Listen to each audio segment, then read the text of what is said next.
The World Ender, a Cultivation Fantasy Adventure, Book 1. Chapter 1, Enrollment Day. In Tartarus, you will find fame and riches, only if you live long enough, and that is why you are here today. The booming voice of old instructor Mark, a former adventurer, who is currently teaching a classroom full of 10-year-old kids about the dungeon named Tartarus, where all who seek adventure can find it and more.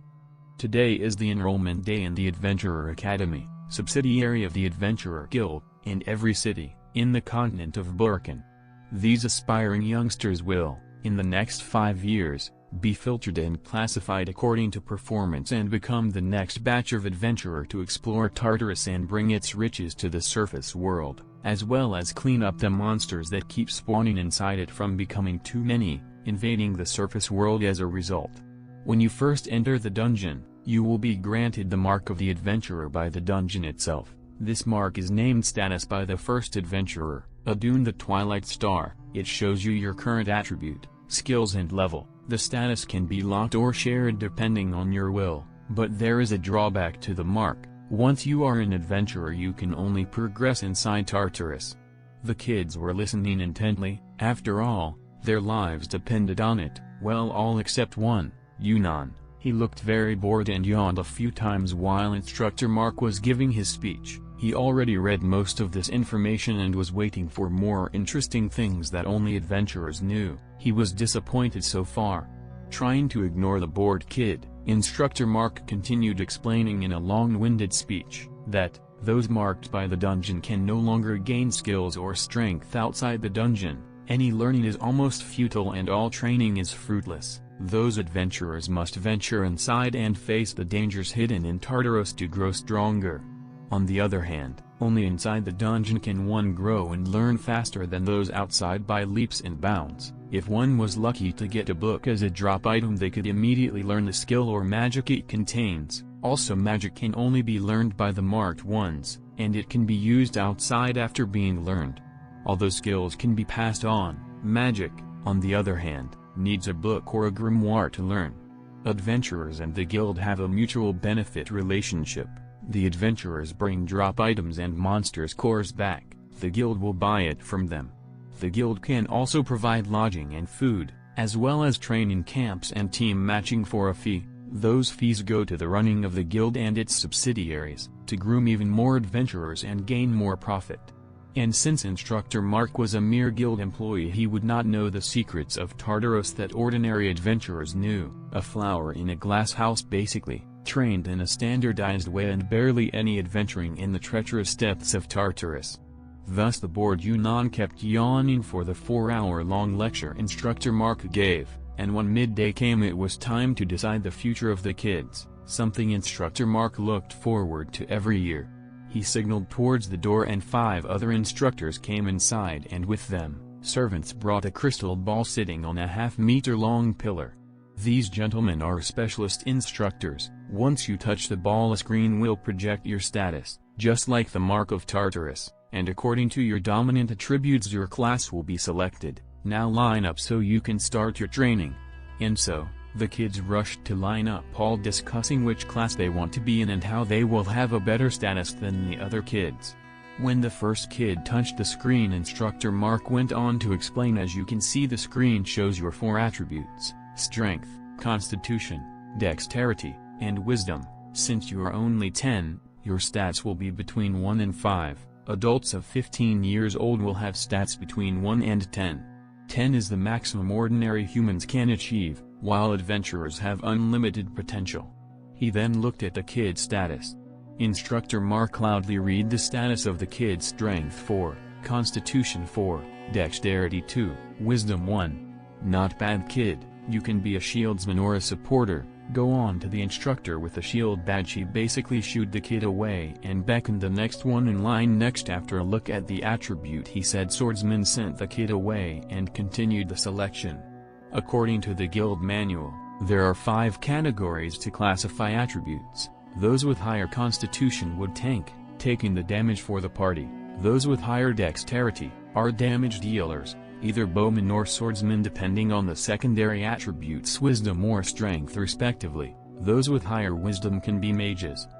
And those with raw strength will be either a supporter, strength and constitution, who carry the luggage, or front-line sweepers, strength and dexterity. Finally, specialist, those who have 3 high attributes and they can be leaders and tacticians added to a role, and then all-rounders with equal stats all over. Soon enough came the time to check young Yunnan, and the bored look on his face finally cleared, replaced with a look of anticipation and expectations. His stats caught Instructor Mark off guard, as he was planning on giving Yunnan a bit of a hard time for not listening to his lecture. He stared at the screen for 10 long seconds, then ushered Yunnan speechlessly to the last instructor, mumbling to himself the words "perfect all-rounder."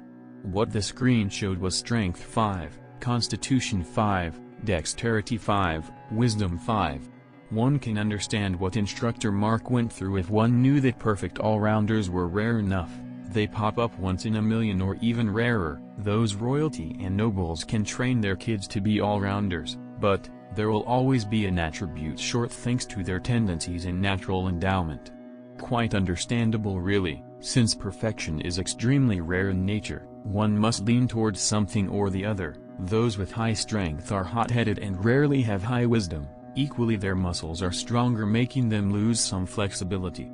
The smarter ones have higher wisdom but would lack either strength or vitality. Therefore, perfect all-rounders do cause a bit of shock when they appear. They can be whatever they want, they can even do everything just as well as the other roles. Yunnan made his way silently to the specialist instructor. He was the only specialist in his class of 50 newly enrolled students. He stood behind his teacher wordlessly.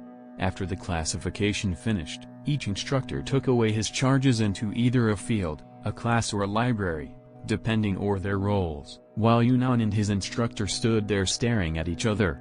Finally, the instructor sighed and said, "What do you want to learn?" Yunnan simply answered, "Everything." The instructor looked at him as if this kid was taking something precious from him, heaved another heavy sigh with a reluctant look on his face. "Fine, call me Bay. Each day you will have 1 class in the morning and 1 in the afternoon. You can take each class only once per week and you can choose what to do in your free time. Choose your classes as you like.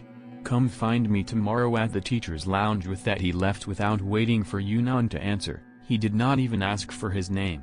"I got the lazy one, perfect," thought Yunnan as he watched Bay leave. He started thinking about how he would arrange his classes for the week. After all, that would be his next 5 years' worth of studies and he did not want it to be boring in any way. Chapter 2, Past of the Heart. Yunnan made his way to the dormitories and filled in the request for a room. He was lodged in with another. He then went to the administrative building and got some supplies, set up his bed and desk, then he made his to the only orphanage in the city. It may be Yunnan's last time in the place he grew up in. With that thought in mind he spent the road reminiscing about his few years there, thought about how his life was both fortunate and unfortunate at the same time. It was like the realization of the idiom "blessing in disguise." If we go back a few years, Yunnan arrived at the orphanage at age 2 after his parents died in an accident. Soon after he arrived, almost all the kids were either adopted or moved to the church or other places, and so, as one of a handful of children in the orphanage, he got his fair share of love and attention from the sisters. Yunnan does not remember a single hard day in his short life, no hunger, cold, or sickness. He was fortunate enough to be the charge of a well-educated sister that taught him how to read early, nursed his mental health as well as his physical health. Sister Teresa would take him to the church's library to read and spend time almost every day, from the day he turned 4. During that time he had read all the fables about the heroes of the ages. He was so fascinated by their tales and lives that he made Sister Teresa explain to him the stories. How could they do what no man could do? And her explanation was always the same: Tartarus, and that sparked his interest in the dungeon. After sharing his interest with Sister Teresa, who was by now more of a mother to him than Yunnan would admit, Teresa helped him collect all the books she could find about the dungeon Tartarus and the guild, as well as adventurers and other publicly available resources. When Yunnan reached age 7, Sister Teresa took him to watch the Knights of the Church train. Eventually, he was able to join them and train with them in his own capacity. Thanks to that he learned numerous basic skills and techniques. as well as body-enhancing activities that helped him max out his stats and unlocked his dormant potential, the perfect all-rounder. Yunnan found himself outside the orphanage. He took a moment to sort out his feelings and steel his heart. He had the feeling he would never see this place again, even though he called it home. He could not shake the feeling that once he left it would not be his home anymore. Yunnan knew he would miss this place, miss the sisters most of all. After all, they were his family. Even if it was a borrowed time, they did treat him warmly and took him in as one of them. Taking a deep breath, Yunnan walked through the door and headed for the room where Sister Teresa usually spent her free time. He knocked on the door announcing himself and requested to see his caretaker. Teresa momentarily invited him in. Once he walked in the room and closed the door, they stayed silent for a moment. Teresa was sitting on a recliner chair. She had her robes on but not her head veil. She was young, in her late 30s, hair still smooth and shining like obsidian, eyes deep and calm golden honey lakes. Yunnan was looking at her with complex emotions. She was his mother when she did not have her veil on, at least she acted that way, just like now. The way she looked at him was not very different from the looks he has seen parents give their children. She probably took him as a son the moment he was put under her charge all those years ago. Without breaking the silence, Teresa beckoned Yunnan, sat him on her lap and hugged his head to her chest. She kissed his forehead and tousled his hair. Words were not needed between a mother and her child. It took a few minutes for Yunnan's heart to calm down. He then stood up beside Sister Teresa and bowed deeply to her. "It is time for you to spread your wings, my child," said Teresa with a proud tone. She was truly proud of him. "You can come back home when you feel too full of the world outside. I will be here if you ever come by again." She spoke while her eyes grew misty and she forced her tears back. Yunnan could not help but let his tears flow and said with a cracking voice, "I'll be going away, mother. Pray for the day we meet again." He then took a step forward and hugged Teresa with all the force a 10-year-old child could muster.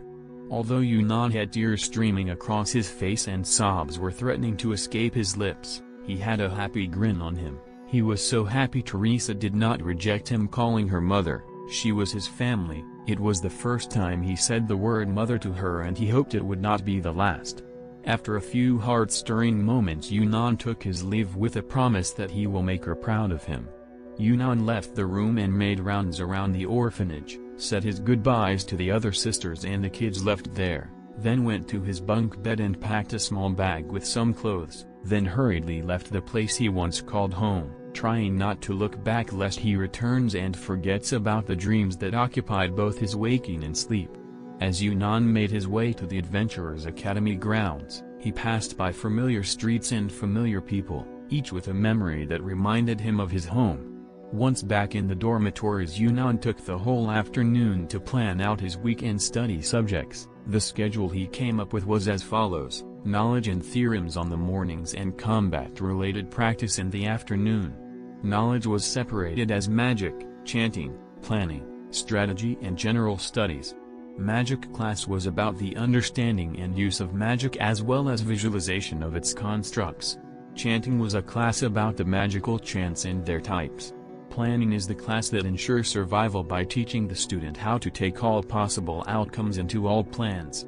The strategy class is about the deployment and distribution of troops and party members to gain the advantage in any situation, while general studies taught mathematics, engineering, physics and other fields that ordinary folk used in their daily lives.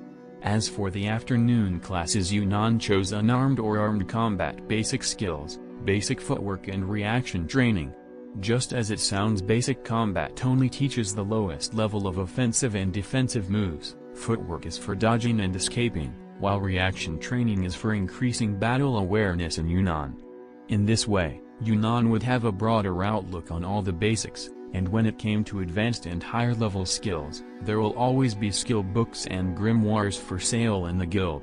Once Yunnan finished planning his school time, he started thinking about how to spend his free time.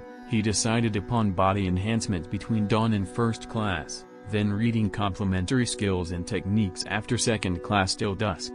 He chose this so as to keep his body in optimum shape and also not lose any possible enlightenment that he might trigger during class. As for after dinner, he chose to meditate or simply sleep and rest his body. With all he needed to be done and over with, Yunnan went to the logistics department of the academy to retrieve some training armor as well as fill in the request for permission to use the training field outside of the allotted time. After he was done, he went to the academy diner for dinner, then went back to his room to rest for the long morning to come. You might ask, how can a 10-year-old plan this meticulously? Well, the answer is obvious really. He had a wonderful caretaker, who taught him and built him up to be better than most children his age. After all, failing to plan is planning for failure. Chapter 3, Roommate and Dummies. Once Yunnan entered his room, he found his roommate already laying on his bed, tucked under the blanket and reading what seemed like a dictionary, a very thick and heavy book. He looked well-mannered and had a certain calm and carefree temperament. He seemed the type that keeps quiet and to himself most of the time. As Yunnan stepped into the room, they exchanged looks and nodded at each other. Whilst Yunnan got busy placing his clothes in his own closet, the other guy looked back to his book and said with a friendly tone, "The name is Leo. I like reading and sleeping. I study mostly in the mornings. My assigned role is mage." After a moment he heard a reply, "The name is Yunnan. I like training and reading. I have classes most of the day, and will be gone from dawn till dusk most of the time." Yunnan then busied himself with his items, then went to sleep almost immediately after, while Leo stayed up reading under candlelight late in the night. What an odd exchange between two who will be roommates for 5 years. Well, the simpler their relationship, the easier it will be for them to get along later on. The simple folk have no need for fancy words to convey their thoughts. And so the first meeting went without a hitch.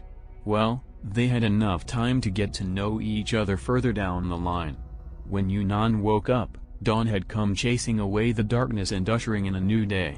Yunnan has gotten used to an early routine while training with the church knights, and so he quietly put on his draining leather armor and went to the field in the center of the academy, and started his physical enhancement training routine, jogging at a brisk pace, interlaced with sprints of 100 meters after every kilometer of brisk pace. Then he performed some squats, sit-ups and push-ups, 30 in each set, once every 5 kilometers.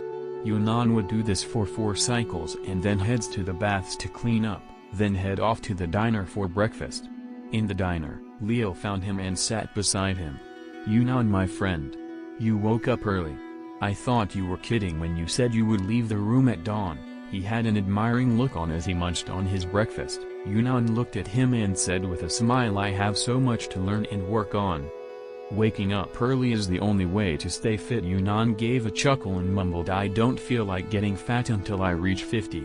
Leo laughed out loud at Yunnan's joke and almost choked on his food. There was a contrast between the two boys as they sat there chatting about this and that. On one hand, Leo was the very model of an aristocrat, golden locks on his head, sky-blue eyes, wheat-colored skin and a supple body that almost never saw hardship. On the other hand, Yunnan had coal black hair and brown eyes, bronze skin, slightly tanned and a lean body, a proof that Yunnan did not slack on his training. The contrast between the two seemed to enhance the friendly atmosphere between Yunnan and Leo, as the two chatted about nothing in particular, just a casual conversation. After breakfast, they parted ways. While Leo went to his assigned classroom, Yunnan went to the teacher's lounge to find his instructor. Bei was lazing about in a half-sleep state, eyes half closed and unfocused, leaning back on his chair and sporting black halos under his eyes. Yunnan approached Bei, slapped the schedule he came up with on the desk. A thud that startled the other instructors resounded in the room. Before they started reprimanding Yunnan, they saw Bei waking up from his dazed state, so they held back. Pity was the look they gave Yunnan when they returned to their business. It was as if they were expressing condolences to Yunnan for having such an instructor.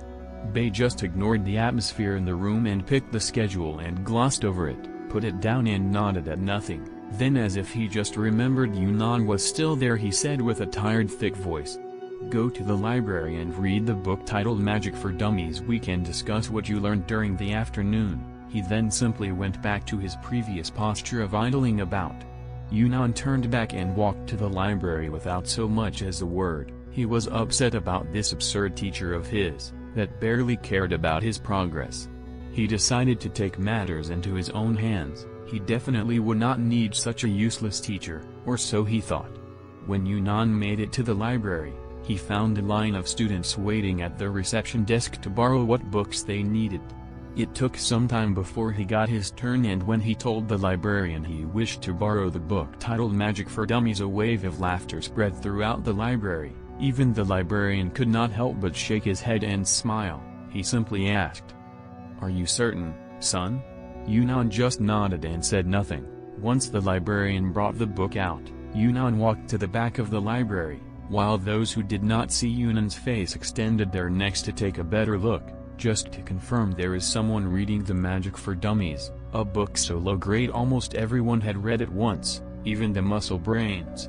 Yunnan didn't even glance at his audience, merely passed by as if he did not see them or hear their ruckus at all. He then suddenly stopped at a table where a guy tried his best to hide his face in his book.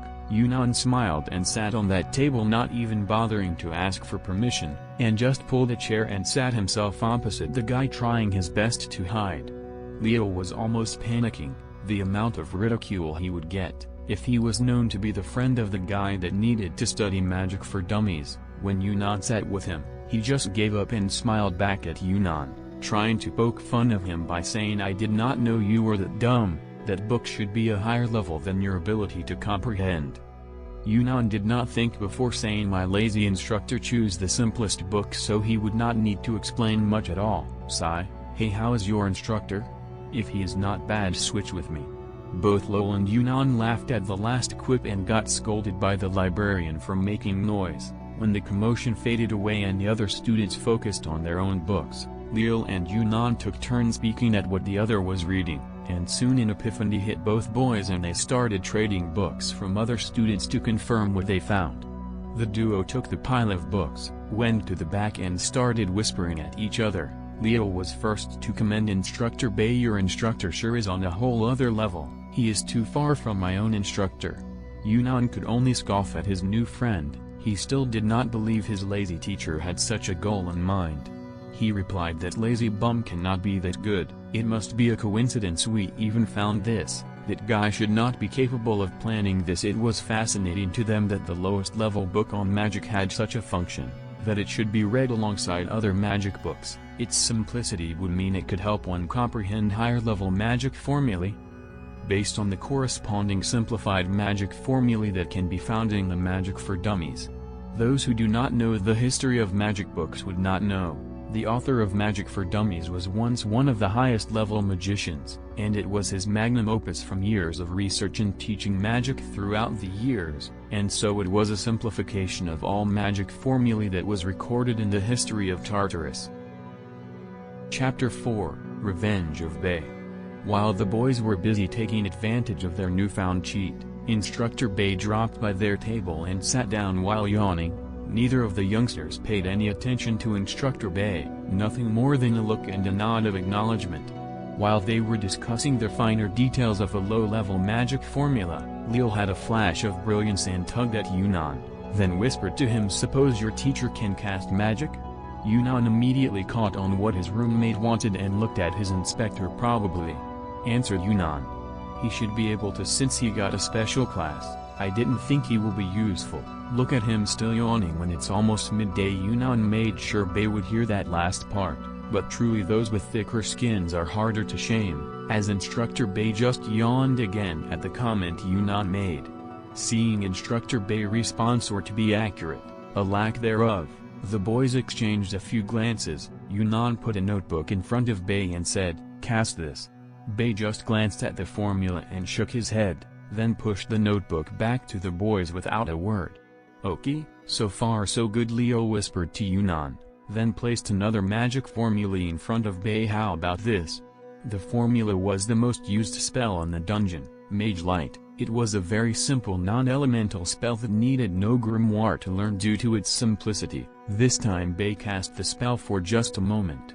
He slowed his mana, showed how it constructed the formula into a magic circle that converted mana into the light. The boys looked at each other happily and began placing all kinds of formulae in front of Bay so he would cast them. Seeing him reject casting the faulty ones and build the circle only for the working ones, it was a testament to his control over his mana, and vast practical experience in casting. This helped them repair the faulty ones they made, and get a better hang on how to translate a formula into a magical construct, removing a lot of misunderstandings they had. All in all, making their progress much smoother when it came into constructing magical formulae and recognizing the faulty ones. By the end of the morning period, Bei was dozing off, and all the good points he earned with the boys were lost soon. Once the period was over, Bei stood up and said to Yunnan, for second period bring 2 daggers and meet me in training hall number 5. Then he turned around and left the same way he came, sporting a yawn and tired look. Afterwards, the duo left the library and headed for the diner. On the way they discussed how to fully use the lazy instructor, and squeeze every bit of usefulness out of him. Come the afternoon, Leo went to the dorm while Yunnan went to meet Bei. Instructor Bei still had the same bored expression as ever. Once Yunnan arrived, Bei demonstrated 3 moves to Yunnan, first a stab, then a slash and lastly a cut. Bei did not demonstrate all the possible angles or dagger holds. He went for the straightforward sword-like grip, and only showed the minimum movement necessary for each attack. Then he said, use the moves I showed you to attack me. I dodge and correct your stance. If you hit me, you pass the dagger class. And just like so, Yunnan got his first beating in the academy. At the hand of his instructor, Bei did not use much strength and only hit Yunnan to correct his stance or attack form. Bei did not even bother about the defensive moves with Yunnan, especially since his form could barely meet the minimum of a beginner practitioner. The method of using pain and fear as stimuli worked more often than not. Thus Instructor Bei did not go further than causing mild discomfort without leaving marks. For Yunnan, it was the worst kind of treatment. If you get injured in a war, you should have scars to brag about. This type of teaching was like taking someone to the war, having them torn apart, then take away all their scars when you heal them with magic. Other than that, the boy was very satisfied with the session.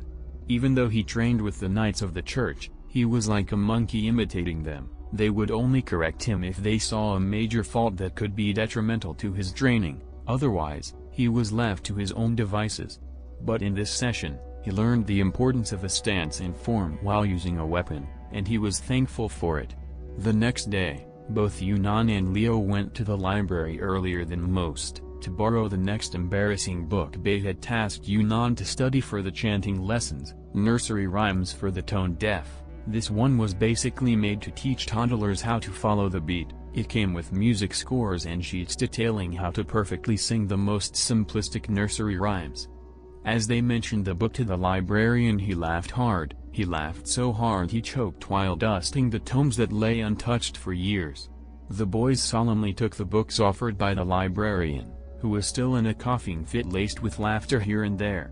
Upon looking inside the book, they understood why Instructor Bei chose it, but they still thought it was revenge for yesterday, as he could have mentioned any other chanting book and they would have almost the same content.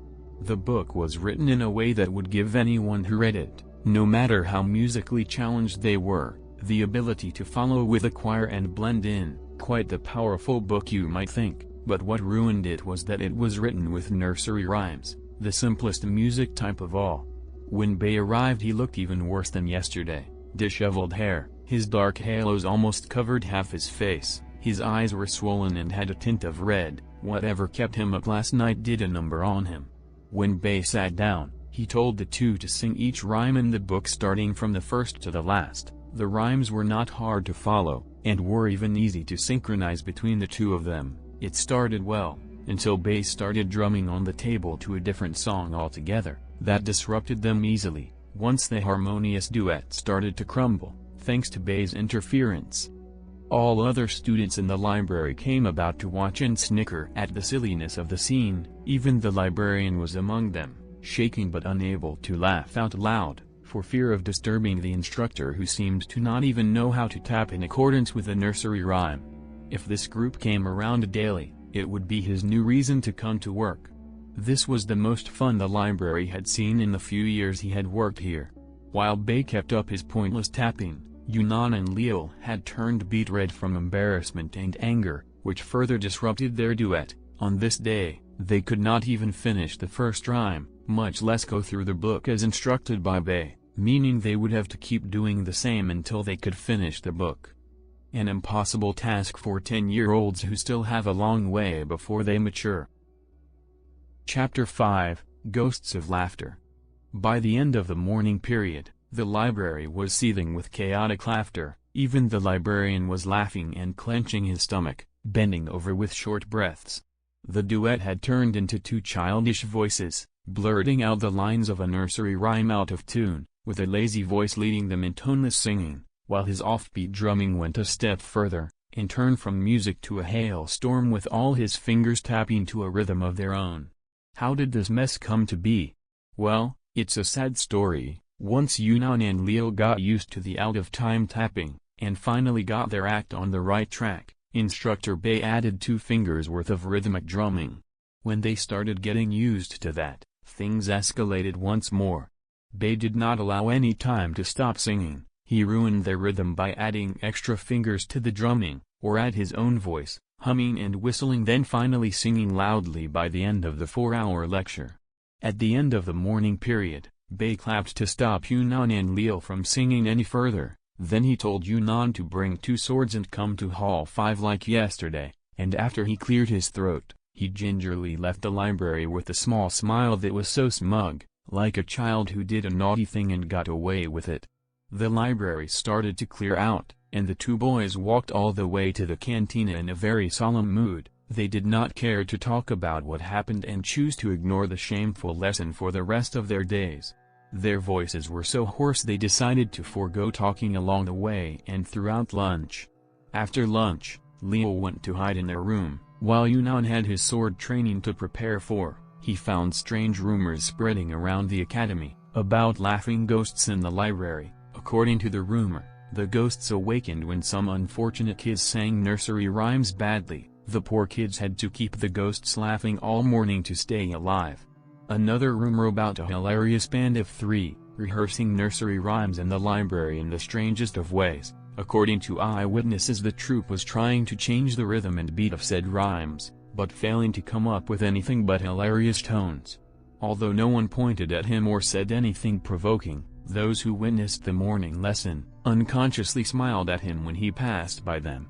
Lady Luck has again looked out for Yunnan. A new rule was introduced just this year to keep students from ridiculing each other, and prohibited person-based rumors that mention a specific name or mark a person as the target, as well as bullying and other demeaning acts that would affect the growth of adventurers. Just like yesterday, Instructor Bei taught Yunnan 3 sword moves, namely stab, hack and poke. Bei demonstrated the proper forms and stance for each, then proceeded to beat the living hell out of Yunnan. Although Yunnan made fewer and fewer mistakes, he could not remove them altogether in one afternoon. Adding insult to injury, Bei did not even use a sword. He just used his fingers to parry away the incoming swords as he poked at Yunnan, to correct his movement, and each time he touched Yunnan he would say, "Dead." Although he never allowed Yunnan to stop attacking even after dying. Bei only gave him rests when Yunnan was unable to hold on. Just like yesterday, Yunnan went to his room and plunged headfirst into his bed after a bath. He even had the idea to forego dinner from his soreness, but Leo still dragged him to the diner, simply because he did not want to be alone, while facing the ridicule of the students after what happened in the library earlier this morning. Leo, who had a bit of his voice returned, was complaining to Yunnan about Bei and how they should get revenge for the farce he forced them to go through. Yunnan just silently nodded at whatever Leo said, while eating his dinner, looking around at the smiling faces around him. Leo, on the other hand, was very hardened and moved, almost to tears, when no one rose to give them a hard time or laugh at them, and soon he was trying to make sense of the rumors that emerged after their performance. Apparently, the whole school was fascinated by the rumors, and only the few who were present could smugly say they know what happened, adding their own flavor on it, and sharing it with others. By the time dinner was over, the general consensus was that 3 ghosts are doing some theatrics in the library, and if you are caught in their sight, You are forced to laugh until midday to be released. Although the act was funny enough, the inability to leave is the worst part, as there were some who had stomach aches from laughing for a full morning. While Leo was helping the sore Yunnan back to the room, they were discussing what horror would descend upon them tomorrow. The now hateful lazy bum of an instructor just asked Yunnan to come to the library and wait for him there, and since the boys had no idea what to expect from such a marvelously strange being, Leo decided to return to his own classroom. The mundane has never felt so safe and nice to him before. When they made it to the room, Leo started his night reading session while Yunnan relaxed his body and sat in meditation trying to go through and digest his harvest from the last 2 beatdowns by Bei. He visualized the moves Bei used and compared them to the awkward movements when he tried to apply them in practice. When he formulated an idea of how to improve his actions, he looked at how Bei either dodged or parried his weapons but never blocked.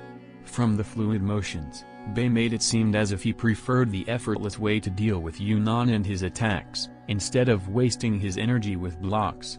Still, in meditation, Yunnan tried to memorize how Bei dodged and his timing. He finally came to the conclusion that Bei only reacted to his attacks after they were close enough to him. That gave Yunnan an idea that might work in his dodging class. Soon after consolidating what he gained, Yunnan said his goodnights to Leo, who merely grunted in response. Both their throats were heavily damaged, and their hoarse voices were something scary to listen to in the night. That night both their dreams were about failing to sing a rhyme, while the endless crowd laughed at them non-stop. In the dream they could not run away or hide, only stiffly shed tears as they sang their butchered rhymes in an endless loop. This trauma will not haunt the poor boys for very long though. On the fields outside the city, an extermination was ongoing. The monsters around the area are to be fully exterminated under orders of the guild. It seemed the guild was planning to kill and destroy all monsters, their nests and habitats, in an effort to monopolize the monster core trade as a dungeon product only, under the pretense of protecting the civilians from future harm. Under the half-moon in the sky, a youth in his late 20s was gritting his teeth and vowing to his squad mates to make life a living hell for the greedy kid, who took away his sleep time. Because he wanted to learn everything, couldn't Yunnan just choose a specialty like all others? But no, he just had to take all my sleep time away, the greedy little bastard, or so thought Bei to himself. The sounds of laughter from his squad pierced the night as it mingled with the roars of monsters and the sounds of battle in this nest invasion. Chapter 6, Planning with Dummies. Morning came and both Yunnan and Leo woke up with the light of dawn well before sunrise. Seeing the sweetie foreheads on each other, they laughed at each other for a good moment. They knew exactly what kinds of nightmares the other had, and it was quite funny for them roommates to share both the room, the shame and the nightmares. The slowly growing friendship these kids are fostering is a good seedling if they could maintain it. Today Yunnan did not go for the usual heavy exercises, but chose to run some laps at a very leisurely pace, did some stretching routines and meditated for some time. After taking a quick bath, he headed to the cantina and had his breakfast with Leo. Today's topic of choice was the eminent planning class and how could Bei possibly make another farce of something serious. It was Leo who started this train of thought. "What do you think Bei will do to you today?" Leo asked while munching on a bun. "You won't come with me?" Yunnan frowned. He thought Leo's words yesterday were just after effects of the singing. "No," Leo answered, "I don't plan on joining more classes with you. Chanting and formulae are enough for me. Besides, if I do join you, my teacher will be angry at me. He only allowed me those 2 days because he had too many kids to teach. Besides, some normality is a good counterbalance to your instructor." He looked at Yunnan with pity. He knew his pain. "I guess changing teachers to the lazy maniac is insanity in itself. Well, you go enjoy the boring classes. Tell me about it later. I need another worldview to keep me sane." The two shook hands in agreement and then parted ways after finishing breakfast and headed to their own destinations. When Yunnan entered the library, he was greeted with a wide smile from the librarian. He was looking forward to the entertainment with childlike eyes full of expectations. Yunnan just went to the back and sat in his usual table, hidden behind rows of book-filled shelves. A few moments later, a loud yawn announced the arrival of Instructor Bei. He looked at the librarian, who instantly pointed to where Yunnan was waiting, and stealthily rose up to follow behind Bei and watch the spectacle. Bei had with him pencils and stack of notebooks that he threw on the table. He sat heavily on a chair next to Yunnan and said, "You have half an hour to write down all the steps you take to plan out a camping trip with me outside the city walls. Duration between a night and a week. I only provide you with safety, I care about my needs. You plan the route and the location where we camp." Then before Yunnan could answer, Bei crossed his arms on the table and used them as a pillow and went to sleep almost momentarily. While Yunnan was thinking about drawing something on Bei's face for sleeping on the job, the librarian and a few others who also came to watch behind him turned around with disappointed expressions. On the other hand, Yunnan began writing down his plans and what to do for the camping trip. Soon an hour has passed silently. The library now had many more students and the librarian was getting bored from watching the kids read quietly, when a shout came from the back, "Are you trying to kill me? It's a camping trip." Immediately after, another shout retorted, "So what? Anything can happen at any time. Plan for it." A few moments ago Instructor Bei woke up as if by alarm after the hour had passed. He glanced at what Yunnan wrote and then said with a grave tone, "Planning is the only ability that all successful adventurers share. You have a good head for planning from what I read here. Now let's discuss your plans." With that he threw the notebook on the table and started with a simple question, "Do you have a travel bag ready for a moment's notice?"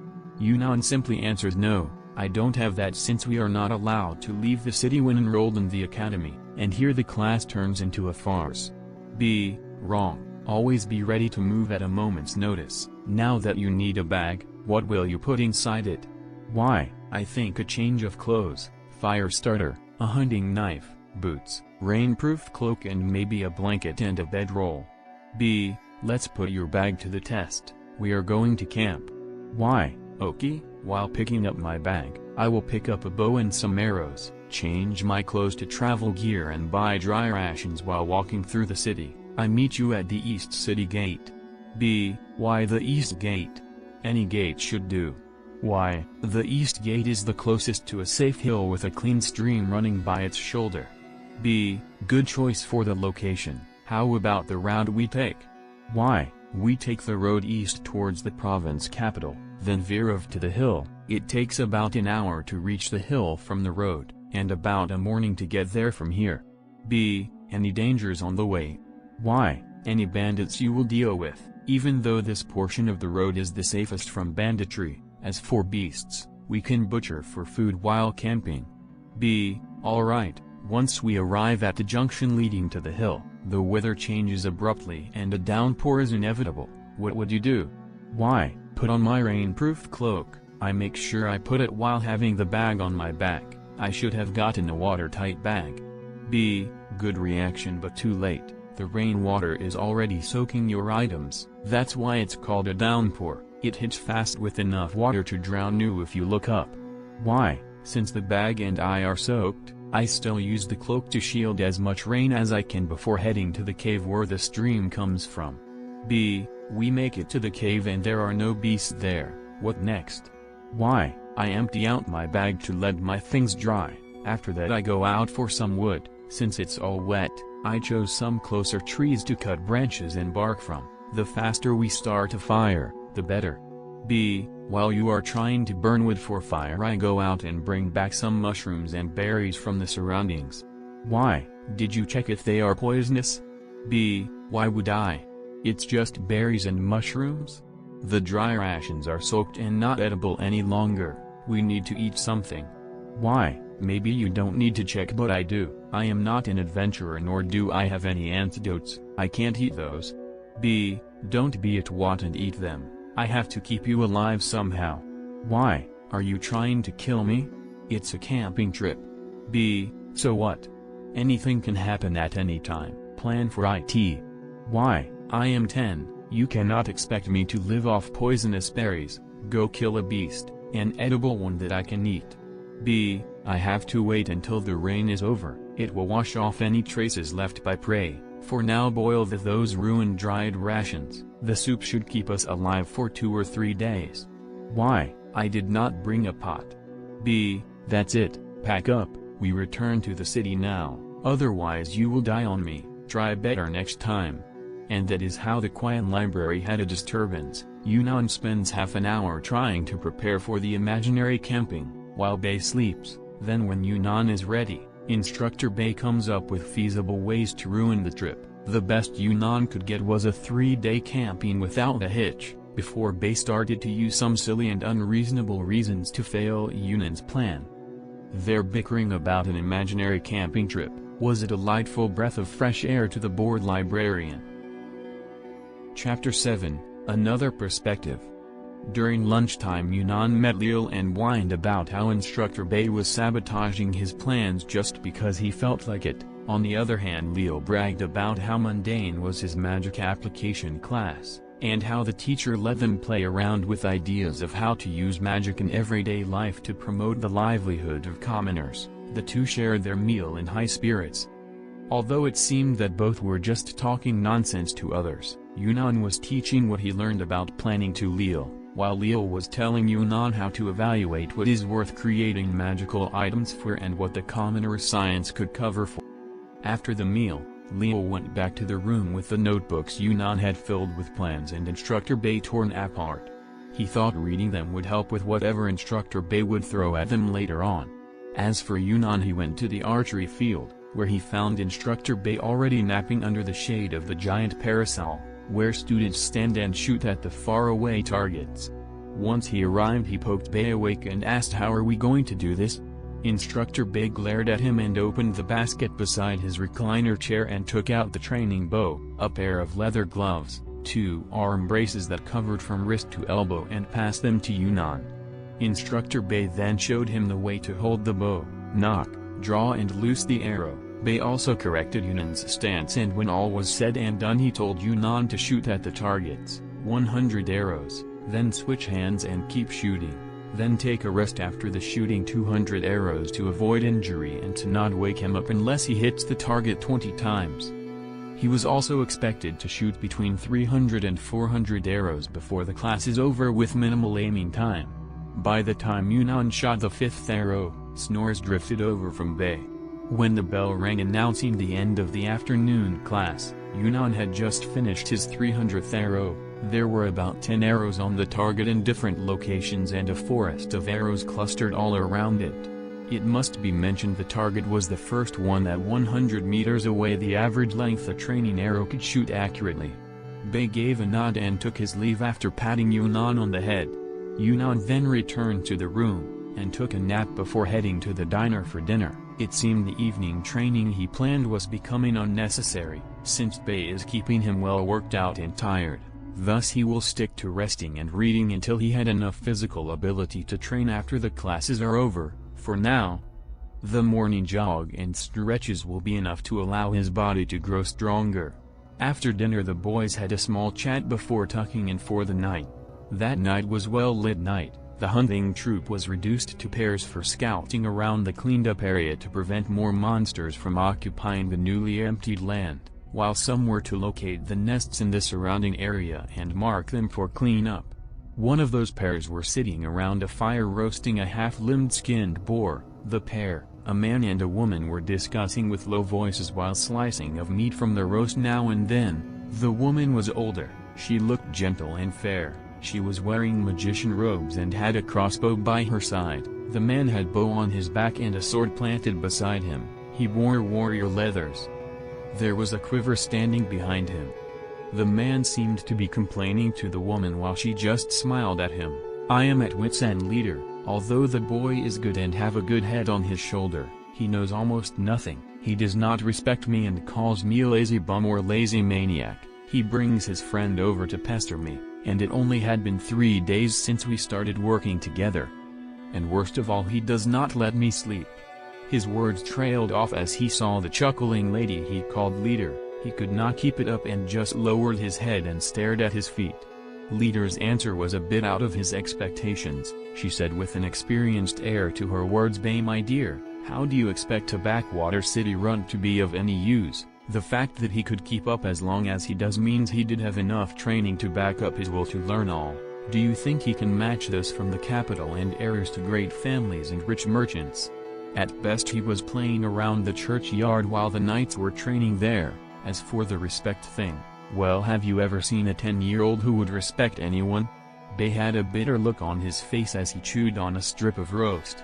It's not that I had any high expectations, leader answered Bei, it's just that I never thought I would be assigned someone who wanted to learn it all. I know that I am a jack of all trades, but he wants to be a master of all trades. At least that is the vibe I get from him. He just keeps doing whatever I tell him to, no matter how silly it is. Today we bickered about how prepared he could be for a camping trip, not argued, but bickered. He kept correcting plan after plan until I could only use risks that not even God can predict. I am his teacher, I am not supposed to lose to him, but the runt never gives up. Leader just smiled at him and said with a playful tone, why not give him to me when this cleanup quest is over? I bet it would be so much fun than playing around with you. Bei almost choked on his meat. No way, leader, I won't give you my first student. If I give him up I fail and I have to teach in another academy and start all over. I might even be in charge for more than one runt. I will never promote in the guild if I don't finish this, and just one student is enough for my first time. After a moment of silence he got an idea. Hey, why not come by when this quest is over and help me teach the kid? I bet we could get him up to standard 2 years earlier, that way you can keep him to play with till he is 15 and can get inside the dungeon. Leader seemed to be considering something, then said with her playful tone, 2 years in the academy, 1 year of traveling around, no matter when he graduates I keep him until he enters the dungeon, deal? As Bei was about to answer, a howl spread through the night. It sent the whole area into silence, even insects quieted down. Bei and Leader stood up leisurely, took their weapons and snuffed the fire and vanished into the dark. Only one word was left hanging, deal. Chapter 8, Dancing. Last night was very eventful for Bei, since monsters were moving in to fill the newly emptied land, although he got some shut-eye in the small hours of the morning until sunrise. He was somewhat rested, yet he still yawned now and then on his way to meet his charge. According to the schedule prepared by Yunnan, today was strategy and footwork. Yesterday he had a headache from all the ideas Leader stuffed in his brain on how to handle these two classes. One was basically chess, and the other was glorified dancing. When Bei reached the library and found Yunnan, he said with a yawn, follow, and motioned with his hand to make Yunnan hurry and follow. Outside the library, Bei led the way to the entertainment hall, a big hall around 400 square meters filled with tables of all variety, tables for 2, 4, 6, 8 and 10 people. It also sported some games for the students to pass time. There were cards games, board games, dice games, as well as puzzles and mazes. Bei chose a table for 2 and ordered a chess game and a scoring sheet. Do you know how to play chess? Instructor Bei asked as he set up the white pieces on the board. Yunnan also picked up the black pieces and began setting them up. Yes, I learned it when I was 7, said Yunnan, still not understanding the point. That makes things easier. Then, we play an ordinary chess games but with a promotion system. In the first game, all pieces are level 1, once you win a game all your pieces become level 2, if you lose a game all pieces restart to level 1. Next, level 1 units take only 1 hit to be removed from play, level 2 units require 2 hits by level 1 units to be removed from play, and 1 hit from equal or higher level units. He glanced at Yunnan and questioned, understand so far?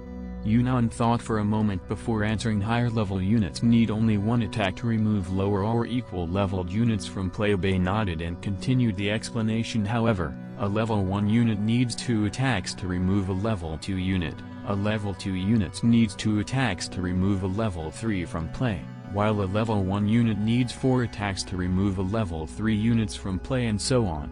The player who reaches 3 levels higher than the other wins the set, and the levels are reset to level 1 for both players. In case of a draw, both players keep their current level. Also, a tie with a higher level opponent does not grant promotion, and a draw with a lower level opponent does not demote the player. Also, no matter how high leveled is your opponent, you only get 1 promotion per win.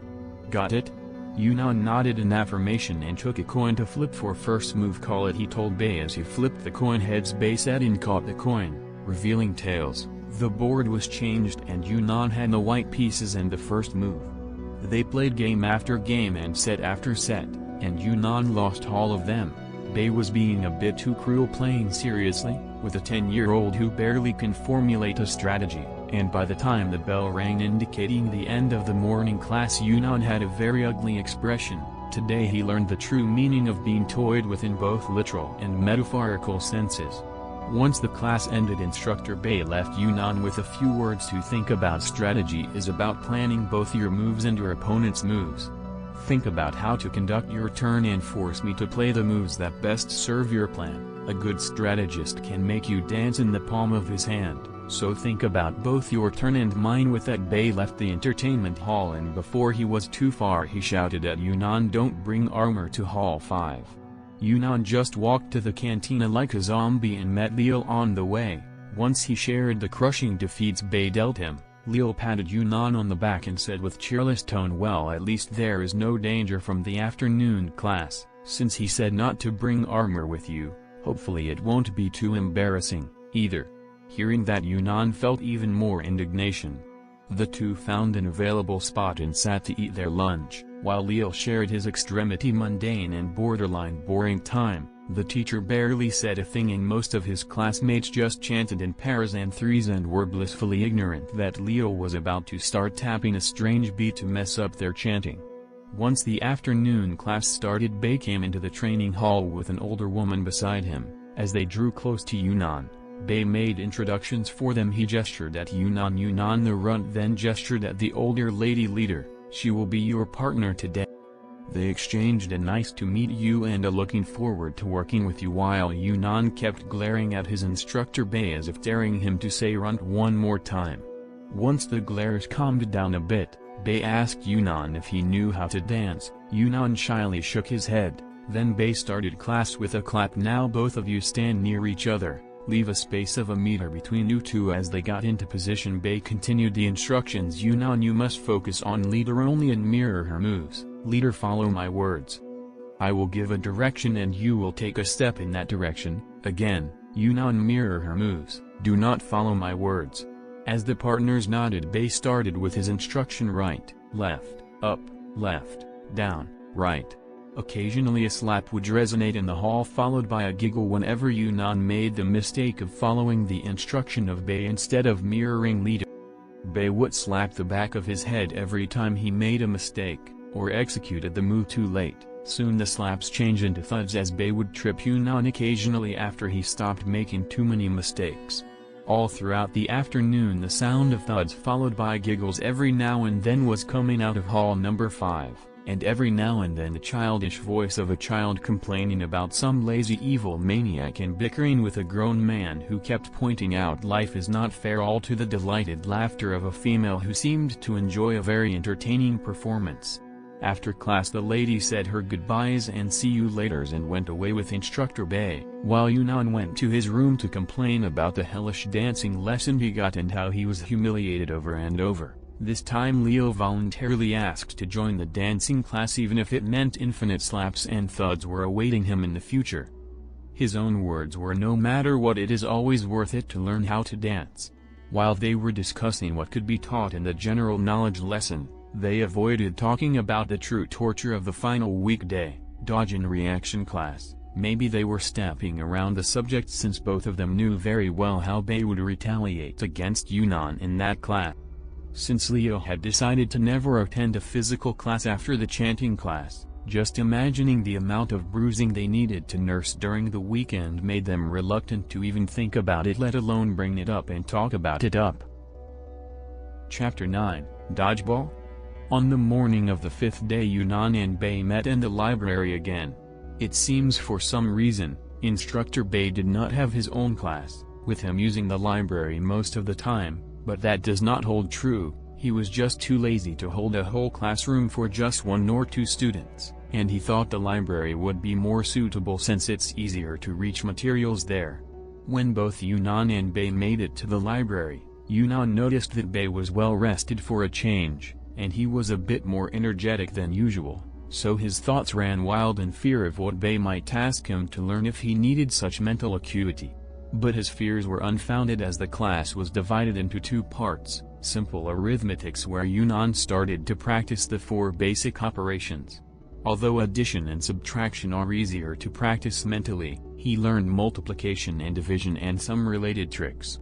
On the second part was basic geometry, as in calculating the surface and circumference of the most popular shapes. This was the first actual class in its classical meaning both Yunnan and Bei had since they started in this academy, 5 days late but better late than never. The first homework Yunnan got was to memorize the multiplication table up to 10 and perform calculations faster on his mind. As for geometry, he was to memorize the formulae for the basic shapes. After going through the content of the lesson one last time, Bei told him that from next week they would be integrating multiple classes at once, and there would be no telling how he might include other classes into the scheduled ones. Yunnan could foresee the type of mess he was going to step into, also he understood the underlying intention Bei had, to learn more and faster with better efficiency than the other kids. When Yunnan and Leo met for lunch at the diner, and discussed the changes Bei was about to introduce into the routine, Leo started to find himself between two choices: first stop coming to Bei's lessons or completely change classes and join Yunnan under the tutelage of Bei. Although Bei did not mind having more students come to his classes, he would mind them coming into only some of his lessons and not all of them. Thus Yunnan and Leo decided to first talk to Leo's teacher and take his opinions into consideration before committing to either choice. "So, how are you feeling about this afternoon?" Leo was the first to dive into the thorny subject. "Honestly, I am terrified. I already want to skip the lesson. He was so ordinary this morning. I mean, he was well rested and looked presentable. I was too stressed when I saw him," Yunnan replied in self-deprecation. "Why not come with me? You have nothing to do and you will have to take fighting lessons sooner or later. How about it?" Yunnan tried to get his friends to come by so they might share the torment and support each other, and after some persuasion Leo agreed to come with Yunnan in the afternoon.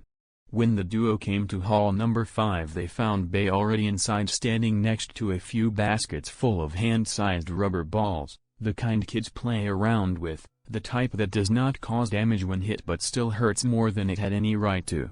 Bei motioned to the boys to come closer to him, then asked them, "Do you know about dodgeball?" Both kids shook their heads. "Then listen carefully to my explanation. It's quite easy actually. There are 2 teams, namely me and both of you. Each player starts with 10 points. Next, the teams throw balls at each other, meaning you throw balls at me and I throw balls at you. For each ball caught you gain a point, and for each ball that hits you, you lose a point. The team that reaches 0 points first loses. Those who have 0 points will leave the field. If you catch a ball you can give that point to a teammate and bring him back inside the field. Understand?" Both boys nodded their heads and Leo could not help himself asking, "Where did this game come from?" Bei answered him momentarily. "It is very popular in the academies of the bigger cities. It started as a teaching method for soldiers, to help them stop flinching from potential pain, and help them gain awareness of their surroundings and pay attention to their teammates. Later on it was adopted as children's game in the aristocratic community as means to brag about how good their children were." After a moment of silence Bei advised the 2 boys, "I think you should focus on running away and not getting hit. Catching the balls gets easier after that." Soon after, Yunnan and Leo stood on one side of the court and Bei on the other. 2 baskets full of hand-sized rubber balls stood on either end of the court, and soon the aggressive trading of balls started. Bei used just enough strength to keep the kids helpless but still have enough time to see the ball coming, giving them the illusion they could dodge it or catch it. Soon both Yunnan and Leo were out of play. Leo went out without catching a ball while Yunnan caught 2. Bei noticed that Leo had a worse physique than Yunnan, since the latter lasted almost twice as long, and was not even as tired as the former. Bei also found that while Leo was just throwing away balls at him hoping one would hit, Yunnan was more precise and his balls came closer to Bei than Leo. The difference was very obvious, so for the second round he told them to just dodge and the difference became even more notable than before. Leo needed body enhancement urgently, otherwise he would lag too far behind Yunnan and maybe stagnate and stunt his growth because of it. On another point, Yunnan, who would start to notice the gap, might even try to lower his performance to let Leo catch up and cover for him, or worse, starting to slack off because such a huge gap is hard to fill, thus thinking Leo would never catch up. Yunnan might give up trying his best and do just a bit better than Leo and not grow to his full potential. Along the afternoon, Bei had changed forms of the game in order to gauge the strength and weakness of both Yunnan and Leo. Once he had an idea on that the two kids were complaining about aches and pains all over their bodies, they lay there on the floor of hall number 5 jesting about and laughing at how one was hit in the face and how the other hit himself. Bei looked at them gently and pelted them a few more times, claiming the bell has yet to ring. You can rest either after it rings or you die before it rings. The boys just strolled about on the floor laughing at each other's misery. Chapter 10, Questers. The bell rang announcing the end of the afternoon period and the school week altogether. Bei had stopped shooting his 2 students, while Yunnan and Leo were tasked with gathering the balls strewn all across hall number 5, that or they get pelted till the bell rang. Although they were wobbling around on the verge of collapse, there was no damage done to them. It's just that rubber balls tend to cause more pain than bruising, all showing no substance. Once Yunnan and Leo finished their task, they wobbled their way into the baths and got to soak in for a few hours. One of the mysteries of life is childhood. No matter how serious and adult like a 10-year-old is, all you need to do is get them to play a game and they would return to being the silly creatures tasked with spreading joy in this earth, and they do have a particularly infectious joy when they are happy, and today Bei had experienced that mystery firsthand. Some might say that laughter is contagious on itself, yet it is more appropriate to say that the one who is laughing is the one whom is contagious. It is their act that is infecting others. Today Bei had a great time teaching, and had decided that as long as it works he will make games out of his lessons, that will stimulate his student to be more active and might accelerate his growth. While Yunnan and Leo were enjoying dinner and chatting about what to do in their first weekend, Bei has made his way to a group of 5 men and women that sat around a fire discussing a plan. This group was the party Bei had joined back in his adventuring days. The party was made of different races, the only humans were Bei and Leader. As Bei got closer he heard snippets of their conversation. It seems Leader is recruiting them to help teach his own student. Going all out all the time is both a good and a bad habit the Leader has. As soon as Bei said hello the blaming began from the party members. How come he only asked Leader for help and left them out of it? In the middle of the cacophony of questions and shouts and curses came the playful tone of Leader. You seem to be in a good mood. Although Bei might lie to anyone in the universe, gods and demons included, he never found it in him to lie to Leader. I had fun today. Bei's answer brought silence to the party. According to legend spread between the guilds, personal teaching was more arduous than slaying monsters. Here is the plan. There are 10 nests surrounding us, and if we clean them up, there will be no more monster zones around this city, and we can all relax and be done with our teaching duty. So I sent application for the guild to let the whole party co-teach a student. Since the boy is a perfect all-rounder, the guild would surely accept, and we can start by Monday. Therefore this quest of monster cleaning must be finished by Monday morning. We do it in one go, rest while going from nest to nest, let the cleanup duty to the other groups. We rest 1 hour after each nest, and there is a bonus if we finish it before sunset on Sunday. Got it? Although no one flat out rejected, they still complained, each in their own capacity. The elf lady exclaimed her skin would suffer if she worked that hard. The orc berserker was complaining about not having enough time to hone his axes. The dwarf was apologizing to his beard for all the dirt and blood that will stain it, and will stay there for 2 full days. And the lichen said something about not being able to prepare for the full moon feast, while Bei was lamenting his sleeping time. The party was made of 2 women and 4 men. Both females were magicians. One was Leader, who was an all-rounder. She was originally trained as a priestess and a healer, but after entering the dungeon of Tartarus she became a supporting mage, giving buffs and shooting the occasional damaging spell when she had extra mana to spare between healing and buffing. Or shooting her crossbow when she is feeling adventurous. Her name is Mary. She prefers to be called Leader though. The other female is a beautiful battle mage elf, rightly named Fae. Her magic is a most destructive area damage. She can cause a rain of hellfire or ice spears, and cover a whole area under her wrath. Her mood is related to how her skin looks. One blemish and her destruction reach a whole new level. As for the other men, we know the human Bay. He basically runs around doing what needs to be done, healing smaller wounds, casting buffs, dispatching a monster that slipped the front line, rain and arrows, or flanking the enemy. The dwarf is named Balin. He was a shield bearer, blocks the incoming enemies and pushes them away from his friends. His hammer acts as a very effective deterrent to those monsters aiming to kill his teammates. He doubles as a blacksmith and enchanter, keeping the gear of the party in a good shape. The orcish berserker is named Dustin. He cares only about his double-edged axes and chopping monsters with them, although he likes to run into the heart of a monster group and chop to his heart's content. The dwarf Balin, his partner, keeps him in check by threatening not to repair the axes. Dustin has a monstrous recovery, and works at his best when protecting someone. Last but not least is the Lycan or werewolf, a half-beast race. His name is Lucian, a ranger, in charge of archery and scouting. He takes care of the rear and is a master of both bows and daggers. His job mostly falls on finding the way and keep the rear safe during a battle. His sniping shots are most welcomed in any party. Since no one had any objection, leader released a green flare into the sky. It was meant for the supporting troops. It meant that a party is starting a cleansing and sweepers are needed to take care of the stragglers and escaping monsters. With that, the group stood up and Lucian took the lead towards the nearest nest, leaving behind leads for the supporting troops on the way. Soon the night grew alive and noisy. From the city one could see a spot in the jungle brightened by magical fire, while the howling of beasts drifted through the usually silent night, painting a cruel and magnificent scene of bravery and suffering. When the earliest supporting troop made it to the first nest, they found a snoring orc hugging his axes, a dwarf sleeping on his shield while holding two intimidating hammers, an elf humming a relaxing tone, a priestess carving a beast, a lycan watching far into the night sitting on height tree branch, and a human male making tea. This party did not look like they just bulldozed a whole nest, barely letting a single monster escape. The relaxed atmosphere was more intense than your average camping session. It was the calm before the storm.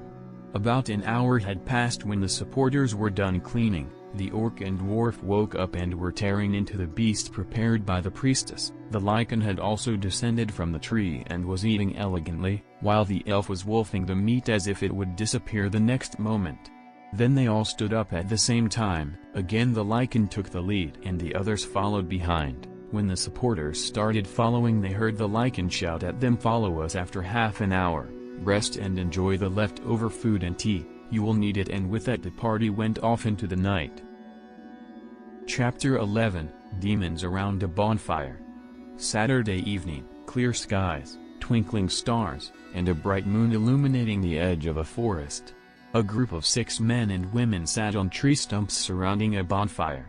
Hanging beside the bright flame was a blackened pot filled with boiling soup with bits of wild vegetables, meat, bones, and strange leaves, floating in it. On the other side of the flame there was a kettle whistling from the water vapors leaving its nostrils. Not one of the 6 sitting there seemed to care about that. The atmosphere was very irritable and it seemed like a sharp edge of a blade is dancing between the 6. Any who witnessed the scene stayed far and waited for it to dissipate. How about a night of rest? We finished 6 out of the 10 and we can slack off for a night, take a bath and sleep. Bay was the first to break the silence. As the self-appointed resting and leisure minister, he had to petition for the well-being of the whole party. There was a hostile growl from the audience, one which Bay did not dare to find who released it. "Let's be done with this once and for all. My poor beard will fall off if I clean it just to be stained again," replied Master Dwarf Balin with dead eyes full of grief and indignancy. That drew a nod from the very irritated elf. "Yes, I don't want to spoil my skincare just for a night. Do you know what it will do to my skin? It will be ruined, I tell you, ruined." The irritated elf had a look full of disgust, self-disgust that is, even if they wipe away the aftermath of the battle once done, Faye never felt right unless she had a proper bath and could actually care for her skin. "If I sleep I won't wake up until midday, that will cause us to lose the bonus. I need the money to reforge my axes, look how blunted they are. I agree with finishing this at once." Dustin patted his axes with pity as if they were sick or maimed children. A look of hatred and a thirst for revenge was radiating from him, and so all looked at the leader. Leader was poking the fire without the usual smile on her face. She looked at the one sitting beside her, then cast a glance at the one who said nothing as he seemed to be in a trance. "Lucian, what do you think?"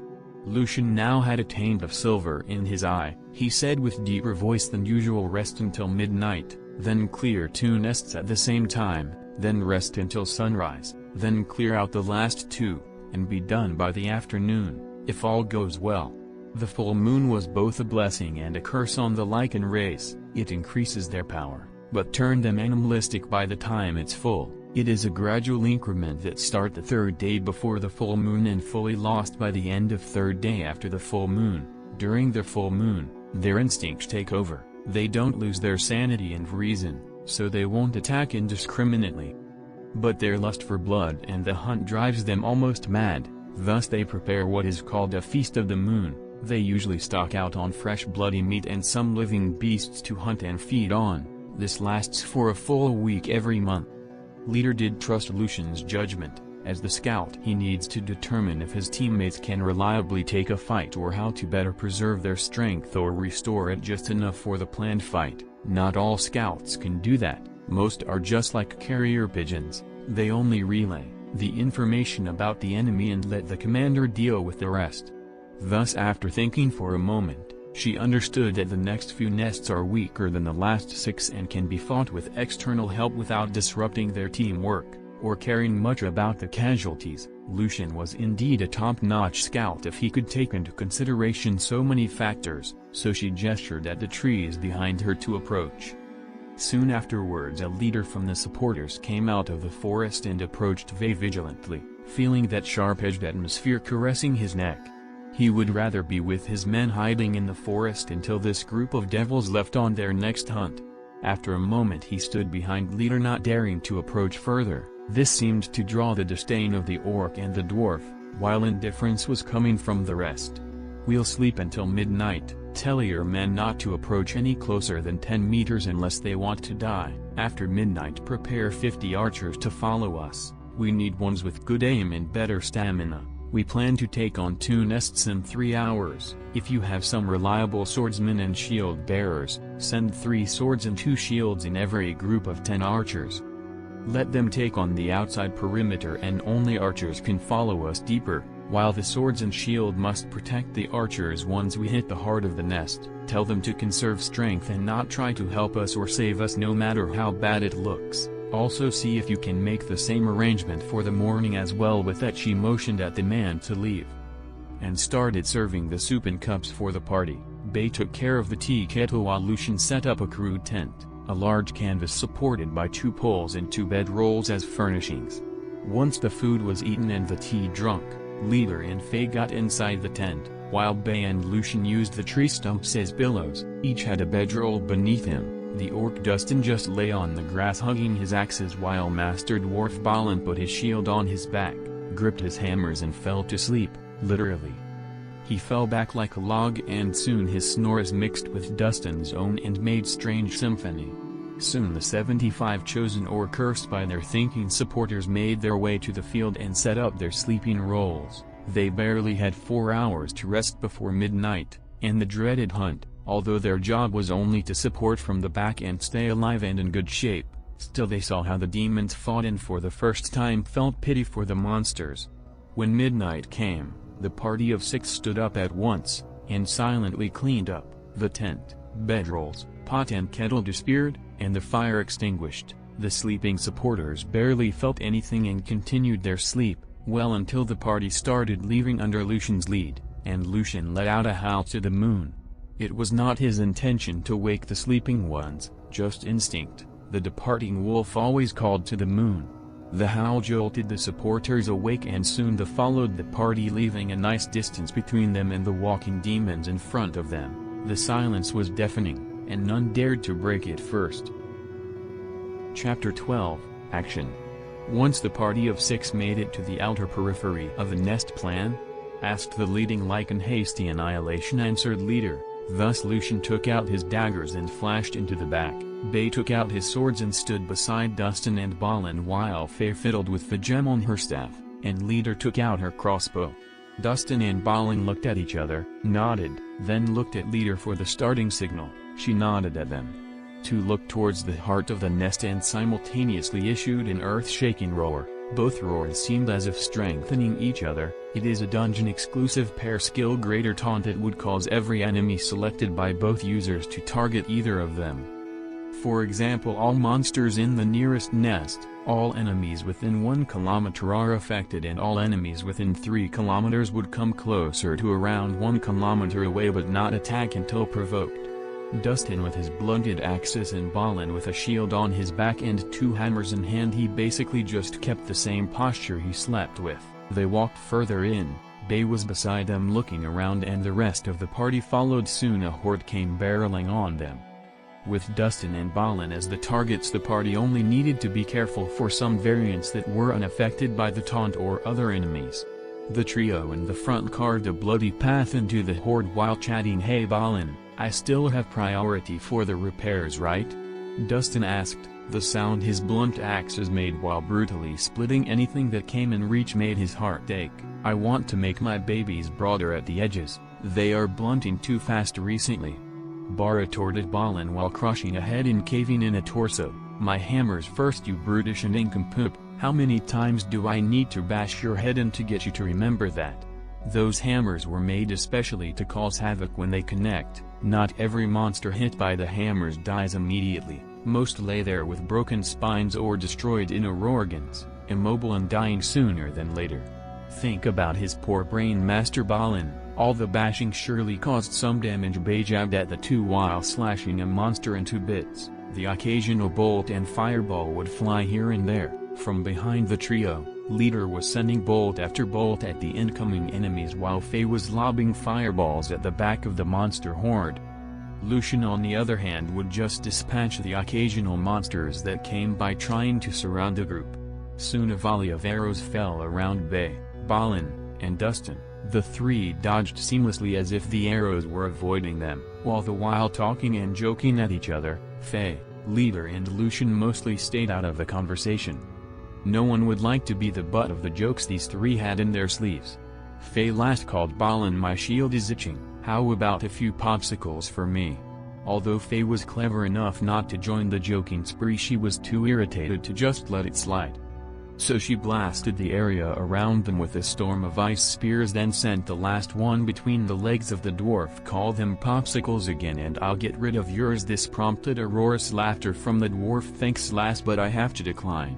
I only have the one, passed through generation, and forged in the hottest ovens. I cannot let you throw away such treasure." He laughed and laughed while his hammers kept bashing and breaking whatever came into contact with them. Leader started to cast her heels, and scolded Dustin saying, "Oi, bloody orc, when are you planning to dodge? I have limited mana and I don't plan on wasting it healing scratches." The orc felt wronged and pointed at a claw-made gash that went from his elbow to hand along his arm. "Are these still counted as scratches? If so, I might as well get Master Balin to change my skin into steel or something." Leader just glared at him and said, "If I say it's a bloody scratch, then it's a bloody scratch. Dodge more or put on armor, you buffoon." With that she let a bolt whiz past his ear into the eye of a monster lunging at Dustin. Balin got a bit closer to Dustin and thoroughly checked his body as if appraising an useless fellow. "Your body needs more than iron for skin. I assume I need to add in new bones and refit your rusted joints. Too much of a hassle if you ask me." He then backed away as an axe flashed by his nose. Bay on the other hand was raiding a rather tall monster and guiding it to stomp on its fellows. "I doubt you can refit any of him, Master Balin," said Bay while the monster was trying to toss him off its back, "but I think the odds are worse that there is an armor that can actually stay on his skin, and if there is, it just pointless work to repair them." Another axe flashed by, and the poor beast Bay was raiding was split in half. As the party dodged the incoming friendly fire while hacking, slashing and bashing their way to the heart of the nest, soon the horde succumbed to the brutal onslaught brought in by magic and sword and arrow, and the few stragglers left either ran away or lay injured beyond help on the ground. Half an hour had passed, so the party went further into the nest and the cycle started again, the taunt, the jokes and the scolding, until they reached the heart of the nest where the strongest monster would be. This nest was filled with quadrupedal monsters that resemble a blend of wolves, tigers and bears, all fangs and claws, and thick fur. The boss was a 5-meter-long, 3-meter-high chimera with black fur, long fangs and long bear claws and stumpy tail. When it made its appearance, the party changed their demeanor. Bay retreated behind Balin, who raised his shield and covered for the orc, hacking at the remaining beasts like a madman, while Leader started casting her buffs and Faye was chanting stronger spells. Meanwhile, Lucian made his way behind the boss and started hacking at its posterior and hind legs. The usual plan was for the dwarf to take the beatings, Bay to draw the aggro of the boss and hide behind Balin whenever the boss was striking. Faye would chant some type of continuous spell that keeps bombarding the boss till it fell. Today's spell of choice was Meteor Shower. It brought flaming stones from the sky hurtling towards the boss. Leader was to heal and buff. Dustin would keep the monsters away from the party, while Lucian would deal the critical damage to lower the mobility and hinder the boss at all times. Quite an effective and well-rehearsed strategy. By the end of the hour, the boss finally fell and the group started to make its way to the next nest. This was what might be called a reckless efficiency.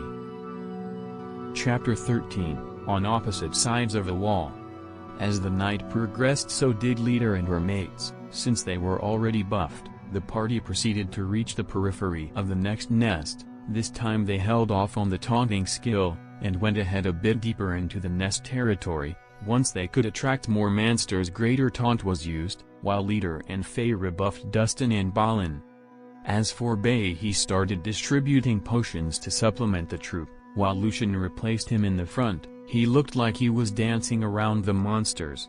The supporting troop was rather useful this time around. They started shooting the arrows at the further monsters, while the protection detail went ahead and kept the monsters from circling around Leader and the others. Although the greater taunt drew the monsters towards Dustin and Balin, the sheer number they provoked this time was much more than last time. And as such, they could not kill all the monsters as soon as they came, unlike the last nest, where the number of monsters taunted could barely fully occupy them. Thanks to the aid from the supporters, the advance went smoother. The orc and the dwarf used the greater taunt again before reaching the heart of the nest. This was to lower the number of creatures around the boss, and maybe the support troop can free up Dustin to wreck the boss. Although the hunt went smoothly, the party used quite a sum of potions to prepare for the boss. Even though the monster corpses would pay more than 10 times the investment, having to restock was a pain for the party, and that is why they tried their best to save up mana and dodge all injuries possible. This eccentric group of 6 was by no means weak or stingy. They just never liked the idea of forcing the hand of nature, no matter how convenient it is. For example, they would rest to recover instead of taking a potion. They would prolong hunts to be in top shape, and with abilities and experience like theirs, they were quite adept at proficient attacks. When the boss showed itself, most of its minions were dead or dying, which was even better than Leader predicted. Thus the boss was dispatched faster with the help of the supporters. As soon as the boss was downed, there was fire going and a meat broth already cooking on it. A tent was set up, and a large basin full of hot water was placed in it. Leader and Faye went in to clean up first. Although they might be in the back line, with how savage the front line was, there would be blood and viscera splashing in all direction. Getting stained and dusty was inevitable. After the ladies went and Bay and Lucian cleaned up, then it was the turn of the dirtiest duo. By the time Dustin and Balin finished cleaning up, the broth was almost done, so the group sat around Leader and enjoyed a blessing from her. Then they proceeded to eat and sleep like they did earlier tonight. While the supporting troop kept their distance and waited for the cleaning group to show up and take care of this place, they were wondering how the group they followed could actually sleep in a place full of death and the stink of blood and flesh. Back in the academy, Leo was cursing at Yunnan for waking him up and dragging him to the training field.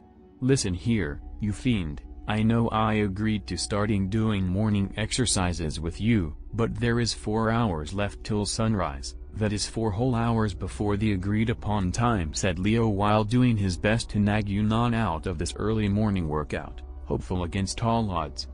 But the answer Yunnan gave would take away all hope.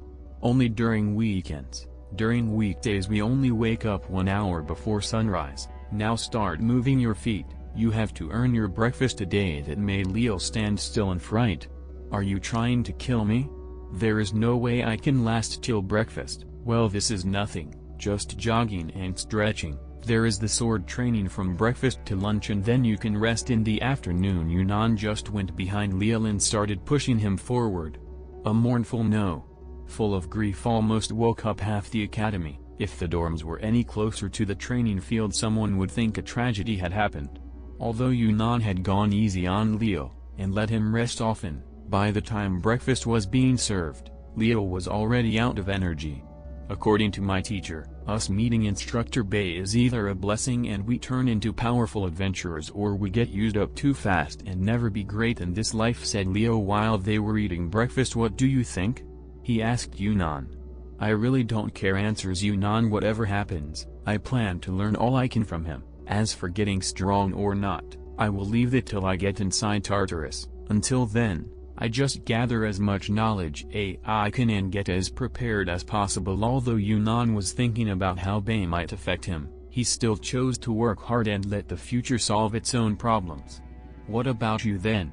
Did you decide to change classes?" Leo still had not told him about the result of his discussion with his teacher, so he wanted to know. "Teacher said I have to ask Instructor Bay first. If he is not willing to take me in, there will be some issues if I change on my own accord, so I will ask first, although I still hope he refuses, but if he agrees I will join you in damnation class." They laughed at the joke and continued chatting for a while.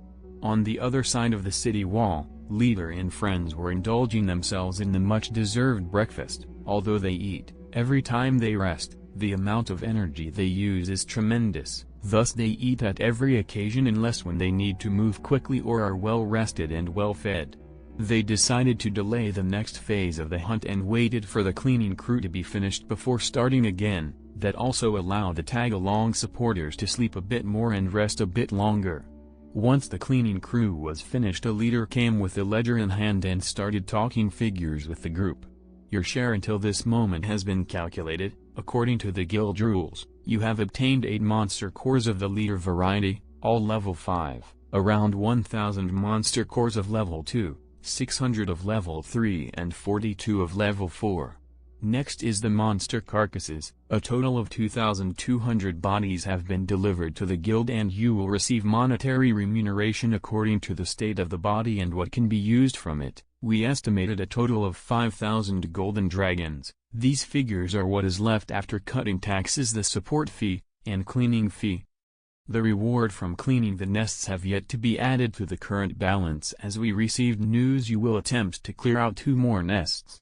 Lastly, I would like to know if you want the monster cores or any specific parts of the body, so we do not include them in the trade, and if you are willing to sell the monster cores to the guild, we would buy at 10% higher rate as gratitude for the fast clearing of the quest you were issued." Leader just nodded and said, "Sell it all, and deposit the money in my account at the guild. Same for the next 2 nests, no need to bother us over it again." With that, the party stood up and Lucian took the lead towards the next hunt. Naming quest. For all those who enjoy the novel, I decided to create a system of quests to reward you, my dear readers, with extra chapters. The first quest I will issue is simple: find out where I got the name from. Every origin correctly guessed will result in an extra chapter published. All names used in the novel are fair game. Enjoy the novel. Chapter 14, How to Leave a Legend Behind. After having a good rest, Leader and her men were full of energy and high in spirit. Adding the fact that most monsters were awake and active in daylight, Leader decided to just push straight to the heart of the next to last nest. There was no need for greater taunt till then. Most monsters will be drawn by the sounds of battle and smell of blood left behind by the hunters intruding on their nest. Since the party chose the riskier way, Dustin had to put on his armor. It was a piece of magnificent orcish smithing, thick and ugly, just like its wearer. Dustin looked like he was a hulking giant before when he waded into monsters bare-chested, but now he looked more like a hulking metal demon that was plowing through monsters, while Balin hadn't put on another magnificent piece of dwarven armor. It looked silver and holy, a contrast to the one Dustin had on him. Balin switched the hammers for short heavy axes. that were glowing with the same silver light as the armor, most likely a set piece. Bei on the other hand wore a matching set with Lucian, dark, weightless and elegant. Meanwhile Leader had a pure white silk priestess robe that somehow seemed more protective than the armor Dustin had on. Once she had the hood on her head and the holy light around her, she looked like an angel of mercy, while Faye had on her a green dress that gave the feeling she was wearing tree leaves, fragile yet full of life and energy. The green glow marked her for an elf of the forest. Those who are beloved by nature. As for weaponry, other than Dustin who kept his blunt axes, and Balin with his short heavy axes, Bei and Lucian each changed to a pair of daggers that looked sharp enough to tear apart space itself. Faye took out a staff that was crowned by a fist-sized emerald, while Leader took a staff decorated by gold and crowned by big ruby encased in a crystal and inlaid in a silver cross. It looked like something that a pontiff would use as a walking stick or hold in ceremonies. While marching through the nest and its monsters, once in a while you could hear conversations in the midst of battle. Although the party was taking this seriously, it did not seem to keep them focused on the monsters long enough to forget horsing around like idiots. Such conversations would make those who listen to them seriously doubt the mental health of the group. Leader, my love, it hurts my heart not to hear the excited squeals of little girls wearing matching skirts. Can you help me with that? The youngsters never listen to me. This prompted a snicker all around the battlefield, even a few chuckles and a laugh somewhere. Before Leader could answer, the silent Lucian from the back answered almost immediately. I don't squeal for such small things, Master Balin, but I will squeal if you start getting lovey-dovey with your beloved husband. You two look like you are going on a date with all the contrast and dashing armors you have on. That drew more laughter, even a smile from Faye, who was so irritable at the moment. Okie, stop it, you two. Fights between couples are prohibited. That said, I do like the idea of little girls squealing at a lovey-dovey couple. Thus you may proceed and entertain your queen, answered Leader. It is understandable if the group was just trading jokes and insults, but actually putting the battle aside to act out a love scene with squealing at the background was out of the question. Those who thought that did not know how bored the demonic party of 6 were, as elites who prowled the 20th floor in the dungeon. Level 5 monsters were naught but a mere annoyance. They could survive even when tired, starved, sleepy and out of mana. As for putting on better armor and using better weapon, all for the sake of efficiency, their riskier act was only in the point of view of the supporters who were only trained up to the 6th or the 7th level before being dispatched as guards and soldiers. Thus the stun on those faces could be imagined when a hulking metal demon put his axes aside and picked up the magnificently holy dwarf, sent it up in the sky in a display of armor and upsy-daisy, then smooched the helmet of the helpless dwarf. This scene was as promised, accompanied by 2 armor-matching high-pitched squealing little girls with their hands on their cheeks and a caw resounding way further than it should. Leader was holding her tummy and vibrating from holding back laughter, while Faye flat out did a spit take and laughed mid-chant. In the near future, a legend will spread in the barracks of backwater cities. It speaks about a demonic party that had squealing girls who liked to wear matching armor and a dwarf who could play upsy-daisy with a fully armored orc. They had a magician that could laugh mid-chant and not break it, and a priest that could chant silently by holding his tummy and shivering. Well, those who witnessed the scene were either so shocked they believed that the squealers were actual girls and the lovey-dovey ones were an actual couple. According to them, those guys were demons in disguise. Otherwise, how could they clean up 8 nests in less than 36 hours while having enough rest and sleep to go about horsing around in the middle of battle? In the academy, Yunnan took Leo back to the dorm room to rest. They had delayed the training to the afternoon instead. Just as the two were about to open their books to read and study a bit, a knock came to the door. Yunnan went to open it. It was a missive from the guild about a change in his studies. The messenger took his leave right after delivering the letter. Yunnan opened the letter and sat on his bed to read it. It gave him a frown. "What is it?" asked Leo as he snatched the letter. "I got new teachers," responded Yunnan, still frowning, while Leo read the letter out loud. "Mr. Yunnan, please be advised about a change in your instructing team. Starting from Monday, the current party that Instructor Bei is part of will be co-instructors, and will share the responsibility of being your instructors as part of the Teaching Adventurer program. This is a special case that we deem as a necessary step in the evolution the program towards better nurturing of future talents. As part of the special case, you will be allowed to leave the academy in the city, for practical experience, as well as on-field observation and any other reasons deemed as necessary by your teachers. We hope you would enjoy and grow into an elite adventurer in the nearest future. Leo stopped reading and heavily sighed. So we can't become classmates. Leo was sad about this point. He now realized he missed his chance to be part of something that would be written in history. Seems like we were a bit late. Well, it does not matter much. If we keep working out and studying together, you can still learn a bit more. Yunnan tried to encourage his friend. The letter has just given them a glimpse of what adventurers could enjoy if they become strong enough. Special cases were probably the compromise the guild makes to accommodate the elites that single-handedly bring more riches and solve more quests than armies of ordinary adventurers who become content with staying alive and safe in the upper levels of Tartarus. Chapter 15, A Day Off. Along the way, the merry band of demons showed both their prowess and utter lack of vigilance against the monsters they were facing, since they were more focused on making their queen leader laugh out loud. All manner of silly acts were going on, even when the boss battle began.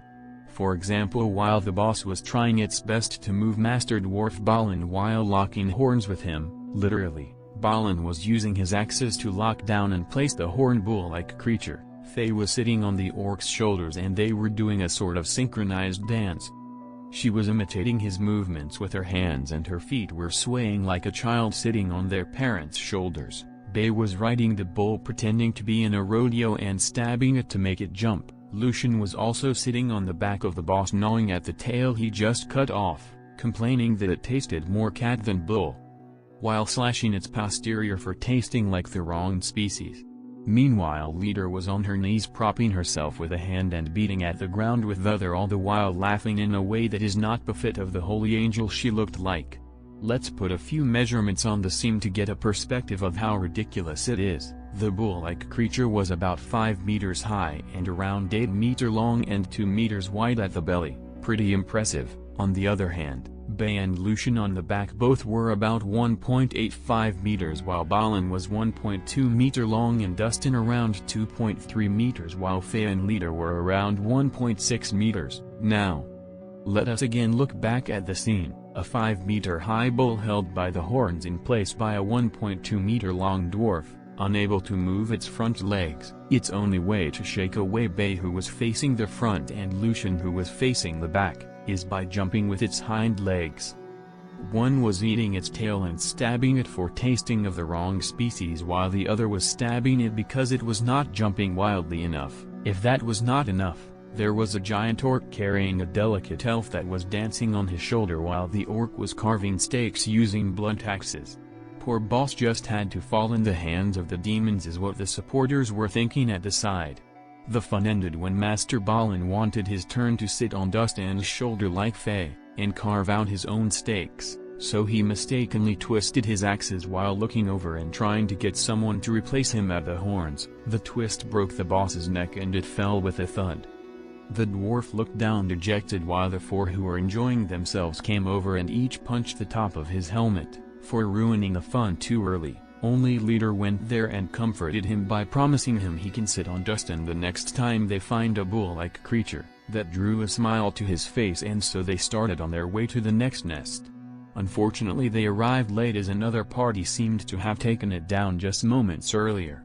According to the supporting personnel, a competition to clear the most nesties started after news about Leader planning to clear the whole area for some reason, and that would have severely reduced the monetary gains of every other party taking the quest. Thus they hustled to clear out as many as they could. Once the other parties heard about the exploits of Leader and her party, 9 nests in 40 hours, and still having time to sleep 4 to 5 hours between each of the nests, one of the faint-hearted mages fainted while another was dazed for a good while. Since there was nothing left to do, the party went ahead and returned to the city, booked a whole inn with a hot spring in it and even paid for the relocation of other guests. They spent the afternoon soaking in and chatting about the fun they had while playing around this weekend. Master Dwarf Balin was floating on the water, looking like a mass of muscles sprawled about. He was pushed around from one to the other. Faye, who was happy about her skin healing from the harsh weekend, would pull the dwarf in circles by the beard. Dustin was snoring while Leader, Bay and Lucian sat close together talking about how to deal with the moon feast tomorrow. The atmosphere was so relaxed and happy you might think these people were not just dealing death left and right just a few hours ago. When Dustin woke up, the sun was setting and a red hue painted the western sky. He looked up to see Faye and Balin giggling to each other while Faye braided the majestic beard into something far from the dignity of dwarves. Leader was getting massaged by Bay while she brushed Lucian's tail, who seemed to enjoy it a great deal. Soon after, everybody got out and went to have dinner. They splurged on all manners of dishes and drinks, eating nothing but broth and roast for a week did marvels to their appetites. After a good and fun evening they went to bed and really rested for the first time in this week. Earlier in the academy, since Leo was a bit down, Yunnan decided to forego training and went to the entertainment center, and played around with the games there. Some they played alone and some joined others who were willing. All in all they had fun before turning in for dinner, then sleeping early to welcome the new week with new hopes and vigor. Chapter 16, Meeting the Demons. 1. On Monday morning Yunnan dragged his roommate Leo for jogging and stretches and some basic body-enhancing exercises. It may not affect the level of their combat prowess much, but it would certainly help keep them healthier as well as build a good foundation for them to grow their stats much easier in the future. Although they started pretty late, about an hour before sunrise due to Leo, they still got some good workout before breakfast. Again, thanks to Leo, they had a very late breakfast and had to rush to their classes afterwards. In the inn, Leader, Bay and the others held a morning meeting as per habit, to decide on what to do today. The meeting ended pretty quickly since no urgent matters were at hand. On one hand, Bay, Leader and Faye would go to teach Yunnan this morning, while Dustin and Lucian would go shopping and prepare for the moon feast, while Balin would go to the guild and sort out the quest and related things. Then he would need to start working on repairing the damaged items the party has used on the quest, although they had better items in storage. It was always good to keep low-leveled items for the occasional travel to keep away from trouble. As for the good items, they are either left for the dungeon or when some official business is at hand. When Yunnan made his way to the library as per usual, he found Bay and Leader and an elf waiting for him. Must be a member, he thought. Once he was beside them he said his greetings respectfully and looked at Bay for introduction, but it was Leader who spoke. Yunnan, this beside me is Faye. She is the only other girl in our party. As we three are the best magic users in the party, we will be teaching you about magic. She motioned everyone to follow her into the library, where they once again went into the back and once again started by borrowing the book Magic for Dummies. When they were all sitting around the table, Faye started talking. Bay told us you learned how to translate magical formulae into magical constructs as well as basic geometry. I would like you to start the exercises by telling us which geometrical shapes can be found in a formula and how many of them there are. Then you can start drawing the construct based on the formula. Only if you are correct. Yunnan nodded his head and was about to start working on the first formula written in the book when he asked Leader, did all of you learn this in the academy? My friend's teacher does not teach them like this. I think only royalty with special teachers learn about these things so early, answered Leader. The rest of us usually learn this inside the dungeon by ourselves. The guild only promises to teach the bare necessities, not much else, so consider yourself lucky. Then Yunnan put his head back into his work. Every time he made a mistake one of the three corrects him. Bay was in charge of geometry and Faye for the magical construct, while Leader would choose which formulae he had to work on from all over the library, some of which come from some tomes old enough to be considered obsolete or faulty theorems. Leader went to explain her thought process. The translation from formula to construct was based on a book dropped by the dungeon, and so no matter how old the tome is, all formulae can be translated into constructs even if the resulting spell is faulty or unstable, or in some cases a trap that kills the caster. Since formulae must be mathematically correct, otherwise the book would never be published by the guild, and there are no other books that have not been approved by the guild in this library. Yunnan almost had an epiphany. Something like using a subject to learn and practice another was quite a strange thought. Even though Bei told him they would be integrating multiple subjects into one period, he thought he had to learn 2 subjects simultaneously, but he liked this style much better. He could advance 2 subjects at the same time. Then his mind wandered into a different direction. Does the dungeon drop trap magic books or faulty skills? Yunnan asked. To that Fei chuckles and answers that is not possible. The dungeon does not drop bad books. Even self-destruction magic and skills are explained when you pick up the book. If that was the case, then there is a very high risk in learning any skill book from the dungeon. Even if one could identify traps, it would be too late to know after you learn it. Even if you did not execute said faulty skill or spell, the danger is already inside of your mind and can be triggered at any point, since there are spells and skills that can be cast through a trigger instead of a chant. Something like, if you meet a goblin, it will cast a charm spell that will stop them from attacking, however they will retaliate if you attack. The dungeon is honest and fair. Every skill and spell has a cost, a flaw, and maybe even a drawback depending on its strength. There is no such a thing as an unstoppable, or undefeatable.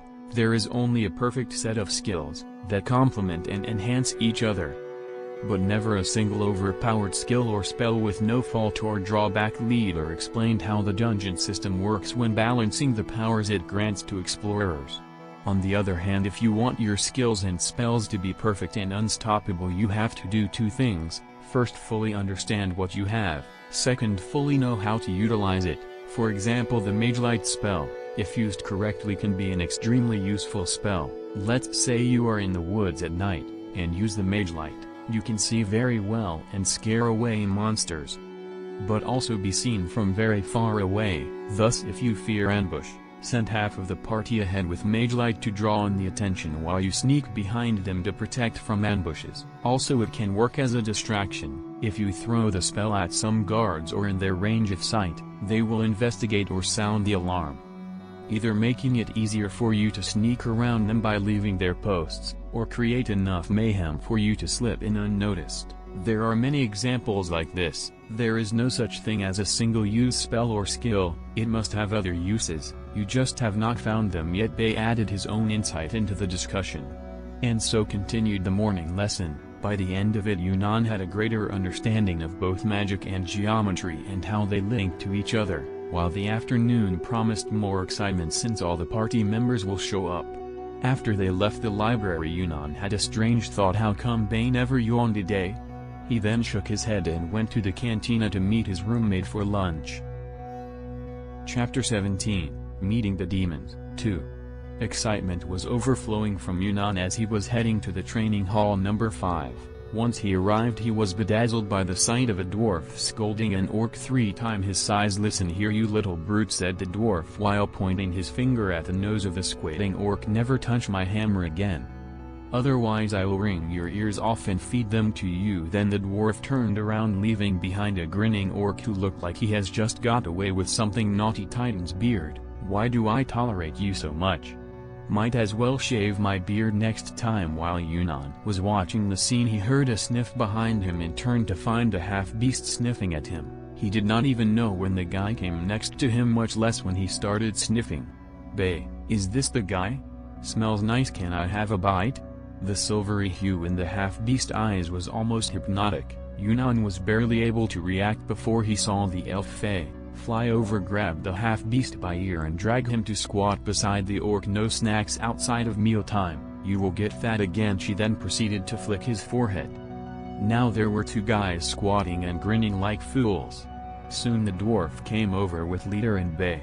The dwarf directly bumped a fist on Yunnan's chest. "The name is Balin, Master Dwarf of the Iron Beards. I play the father figure for these bunch of misfits. If someone bullies you, tell me." Yunnan did not even wait and just pointed at Leader and said, "She messed up on purpose when we training last time." Then he pointed at Bei. "He made me and my friend the laughingstock in the academy." The dwarf looked at Leader and Bei, then the 3 burst out into laughter. "I did not think you would sell them out so fast. You need mum training, lad." The laughter of the dwarf drew in the others and they surrounded Yunnan, and started making comments on him. "He feels much more polite than Bei said. I find it easier to halve my expectations when it comes to sleeping in Bei."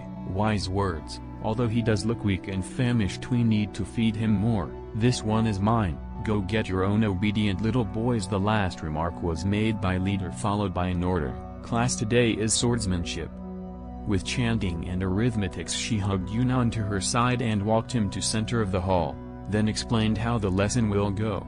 It should be easy. You basically chant an addition of 2 numbers in a singing voice, as long as you are training. Today we do a simple series. You start by 1 and go up by 1 each addition. For example, 1 plus 2 equals 3, 3 plus 3 equals 6, 6 plus 4 equals 10, and so on. Basically the first number is the rest of the last addition, while the second number is the next number while counting upwards. Easy. Oh. Those idiots over there will come to correct your stance and will be making noise just by being here, so there will be distraction. I don't want you to stop singing or swinging until I say so. Understand? Yunnan nodded and asked, what is your name? You have not introduced all members yet and never told me the name of the party? Are you interested? Yunnan nodded and exclaimed in his head, I need to know who I will be complaining against if you go beyond teaching me. Leader called in the bunch that have been betting on how many sword moves he can make before he drops. Bei was snickering at them. He knew Yunnan was much more than he looked like. Once they surrounded, Yunnan started introducing them once again. My name is Mary, you can call me leader. This here is Faye. Check her skin for her mood, she is fluffy most of the time. Next is Sly Sleepy Bei, schemer and lazy. Next is Fuzzy Lucian, he is the nicest one, the sneakiest too. Next is Master Dwarf Balin, master of forge and combat. He is the most vulgar yet the cutest one. And this green lump of muscle is Dustin. Big brute with simple demands in life, good axes and unlimited monsters. Then she paused for a moment and looked towards Bei. What is the name of our party? Bei looked at the others confused. We have one? That was an inquiry made by Dustin. Bei just shrugged and said, I don't know. You guys never mentioned it before me and I came in last. The lot looked at Master Balin. How do you deal with the official business? Balin just showed his palms in a shrug. I never used a party name, since we are the only party from the 20th floor that ever leaves Tartarus City. I only introduce myself as a crew member of Leader Mary's party and they recognize me immediately. Was I supposed to use a party name? Guess we don't need one anymore. I think we are now officially known as Leader Mary's party. If I know guild personnel, interjected Lucian. It seems the party forgot they needed to train Yunnan, so he just moved away and started swinging from top to lower right or lower left, alternating between the slashes, and started singing and calculating.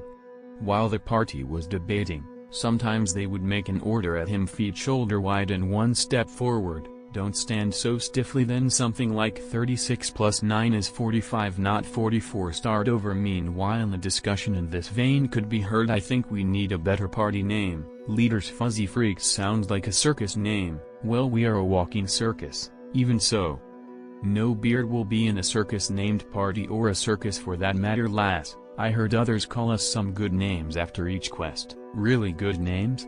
Not the most imaginative, but don't keep your elbows bent after you start to swing. Unfold them before your sword is level with your head. Yeah, things like demons, devilish bunch, evil queen's entourage, walking insanity. Most of them are like this. Barely anything fancy, no imagination at all. It's 78, start over. Why do they calls that? Any idea? Provably because of the things we pull while fighting, especially when we get bored. Miss the 20th floor, so much fun. There, little lass, you can just wait 3 more years. How about having my baby while waiting? I don't want my baby born with a beard. You can shave him. Beards only count after adulthood. Feels wrong to imagine a dwarf beardless. Here is a good name, Beardless Dwarf. We can shave Balin while we are at it. Stupid orc, all dwarfkin will hunt us down for the name, and keep away from the beard. I still need to practice braiding. How about braided beard? Why do we need a beard in the party name? You are the only one with it. I concur. We need something we all have. Yunnan, who just sat down from exhaustion, said, whispering to himself, how about the brainless jesters? Looks fitting to me. He almost choked on his own saliva when he heard Dustin's reply. Bei has a bit of brain, so that is a no-go. Then discussion started again. I do like the jesters part, even though it's not dignified. I counted 212, the lad did 214 swings. Balin wins, Thank God. I would have died if any hair was snuffed out of my precious beard. Leader clapped her hands. 15 minutes rest, Beardy, go get your rewards. Bay, find a name for us, it must be dignified and represents us, although I don't feel like dignified suits us. Chapter 18, Debauchery Party. While Yunnan was resting, he looked at the silly bunch with fascination. He just failed to envision how can adults be so childish and silly, and still be reliable enough to reach the 20th floor in the dungeon, an unknown roadblock to all adventurers who were subpar in the slightest. Those who could reach the 20th floor and beyond were all excellent at a minimum of 3 rolls, as in they had enough stats and 3 attributes and were able to maximize that advantage. That was what made the difference between elites and regular adventurers. According to the conversation Yunnan heard, Balin had won a bet between the party members on how many sword swings Yunnan could make before stopping, and from what Balin did next, Yunnan mostly figured out the odd stakes of the bet, a full power flick to the forehead of the orc sending him flying halfway across the hall. Fondling the fluffy ears of the half-beast, who seemed to feel very uncomfortable and about to tear up, and finally left a bite mark on the elf's shoulder. Why would anyone make such stakes for a silly bet? A line Yunnan read long ago surfaced in Yunnan's mind, and he mumbled. The debauchery party in the hall turned deadly silent. The first to comment was Master Dwarf Balin. You got a good naming sense, lad, I like it. Next was a nod from Lucian. Very suitable indeed. What's a debauchery? Is what was asked by Dustin the orc. It has a nice ring to it, said Faye while applying a balm on the teeth marks she just got. Bay said it does suits us, right huh, leader? Leader just nodded in contemplation. On the other hand, the orc was now pestering the dwarf for an explanation, while poking him now and then to get his attention. Seeing the dwarf stay silent, he moved to the next target on the bullying list, Faye, who answered him immediately once he asked. It means excessive indulgence. It means we just do everything without moderation. Now stay away from my skin. You brute. She had tears in her eyes by the end of it. Dustin was merely holding her arm and toothpick finger ready to pinch. All right, debauchery party it is. Resting time is up.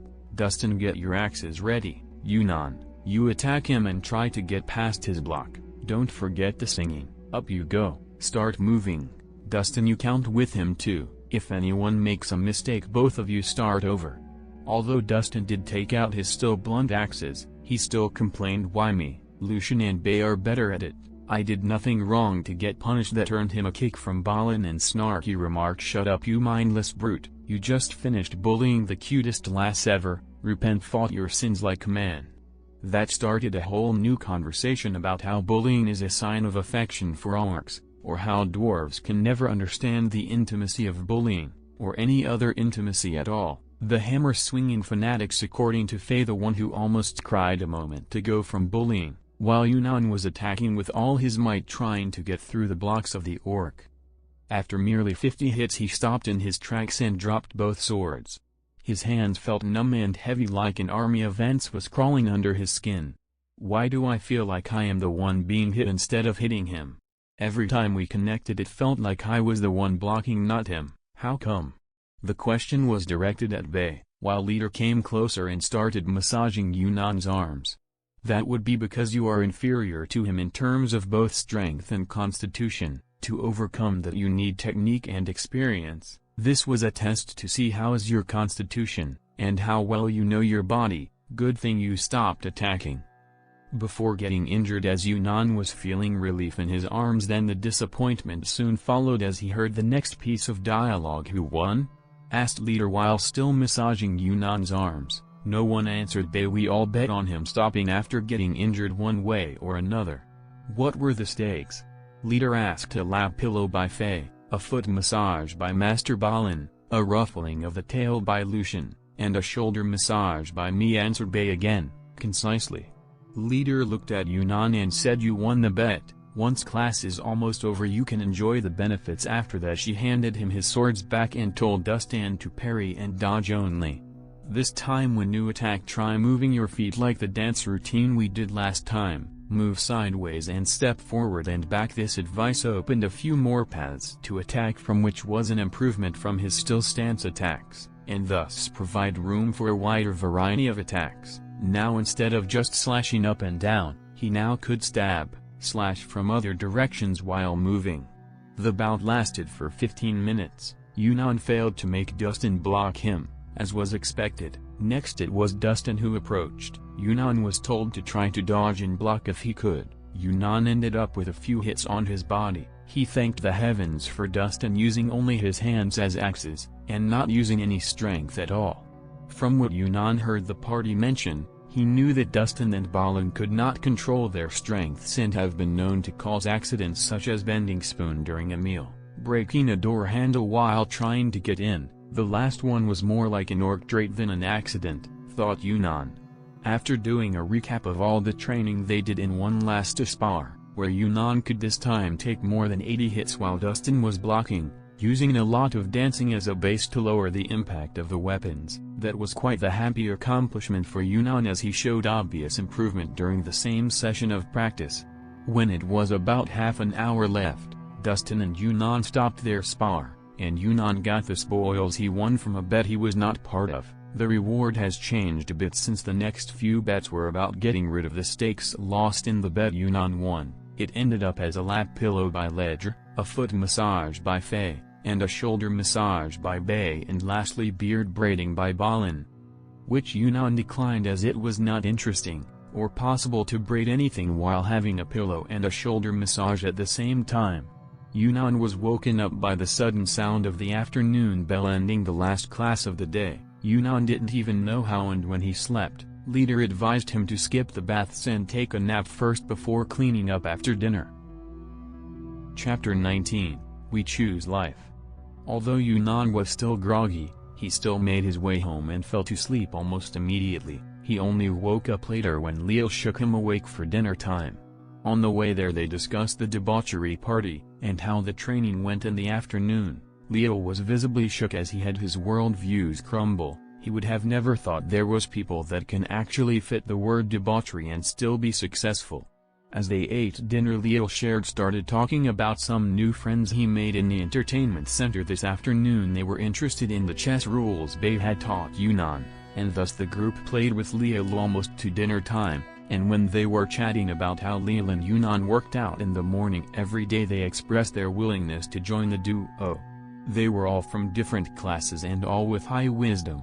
They had at least high stats and 2 other stats, and there was even an all-rounder. They wanted to meet Yunnan to ask about the types of unorthodox training and teaching methods that he was in contact with. Of course, no one would believe that working on geometry and magic constructs can help develop both skills, and also help the student grow both in mentality and his stats. Yunnan wondered how would they feel about singing arithmetics while fighting an orc who barely can control his strength. Meanwhile, the debauchery party went out of the city for the moon feast, while Master Dwarf Balin had to go register the name of their party in the guild and got a very good headache as he found enough provisional names for the party to name half the platoons in an army. Removing those names from the records and making sure it is the right members in the party put him in a very bad mood.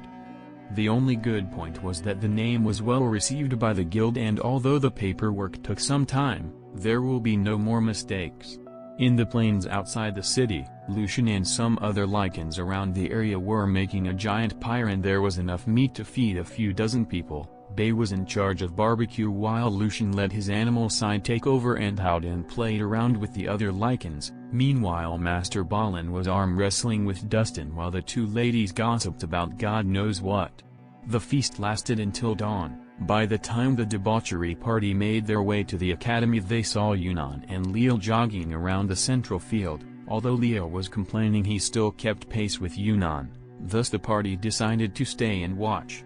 After a few laps, Yunnan and Leo stopped jogging and took a moment to rest before doing the basic exercises, push-ups, squats and sit-ups. Then they sat facing each other while reciting the addition sequence they told Yunnan to do in the afternoon lesson. Leader was very impressed. This little guy had the foresight to recognize that even resting can be used to train in another aspect. While alternating the sequence, they would mess up, and instead of starting over, one would correct the other as they kept going to higher and higher numbers. Once they reached 50, they started again, for a total of 3 times. Then they stood up and did the one-step dance leader practiced with Yunnan. They did 3 sets. First was opposite, second was mirror, third was counter. Once they finished their training, the boys headed for the baths while the party headed for the instructors' dorms to clean up and get ready for the morning lessons, while deciding if they would send someone each morning to guide the youngsters in their efforts.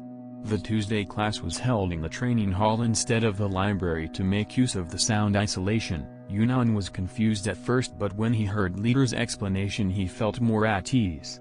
Leader had her arm on Yunnan's shoulder as she took him to the center of the hall where all the debauchery party was armed with metal poles. Since you chose this lesson to be about chanting, we are not going to fight or the like. These are for replacing the drum beats. Here is how it will work.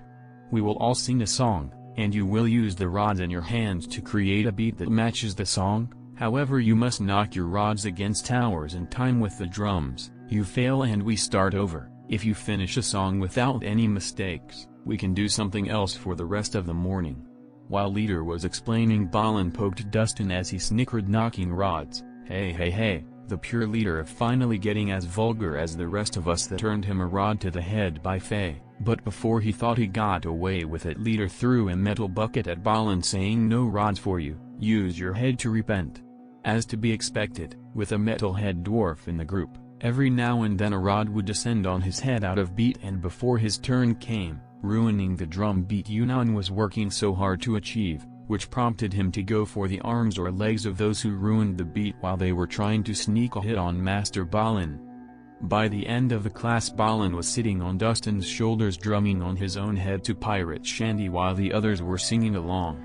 Yunnan was sitting beside Leader looking at these guys who claimed to be elites of the dungeon act without restraint. Something troubled him more than anything else now. He feared he would catch whatever they had.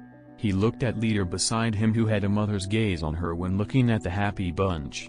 How come they can be so unscrupulous? I have never seen any adventurers who are like them. It feels like they are more like the orphans in the orphanage than elites. Leader looked at Yunnan with a smile. It's death. It has this wonderful effect on human. The majority turn so serious and focused they lose sight of everything else, while others would embrace everything and lose what they focused on before. That is us, the minority who choose to live when we face death. We have seen each other both at our best and at our worst. We licked each other's wounds and propped each other up, during more than 5 years of death and struggle, and that just made us closer. Family is not the term I would use, but it is the closest thing to it. All of us in the debauchery party just seek warmth and life. The rest is just to keep up appearances. Chapter 20, Intrigue. During lunch, Yunnan met with the prospective training mates. As expected, they asked too many questions about how debauchery taught Yunnan, a bit too much, which resulted in Yunnan having a bad feeling and downplaying the intensity and ingenuity of the training. This did not escape Leo, who got upset about Yunnan not being completely truthful with his friends. Up to the time of the morning exercises, which he timed at little before sunrise. Once Leo and Yunnan made it back to their room after lunch, Leo was frowning enough to slam his eyebrows together. Calm down, Leo, I never lied to them. It felt weird how they went for specific questions about the debauchery party. It made me suspicious. He quieted down for a moment before seriously looking at Leo. Try not divulge much about what we are talking about. Even if they mean no harm now, think how many problems will happen if they try the methods of the debauchery and end up injured or worse. Even though it is safe for me because there are 6 elites making sure nothing happens to me, others may not be so careful. There is a reason why 10-year-olds only practice with wooden weapons, not even blunt real weapons. If anything happens, you will take the hit for spreading misinformation with intent to cause harm. Yunnan took a look at the calmer Leo. He would not like for his friends to be betrayed or be in an awkward position, therefore he must share his wisdom gained in the orphanage by the trial and error of countless orphans. I might have not been so suspicious if they only came for the stories and the fun.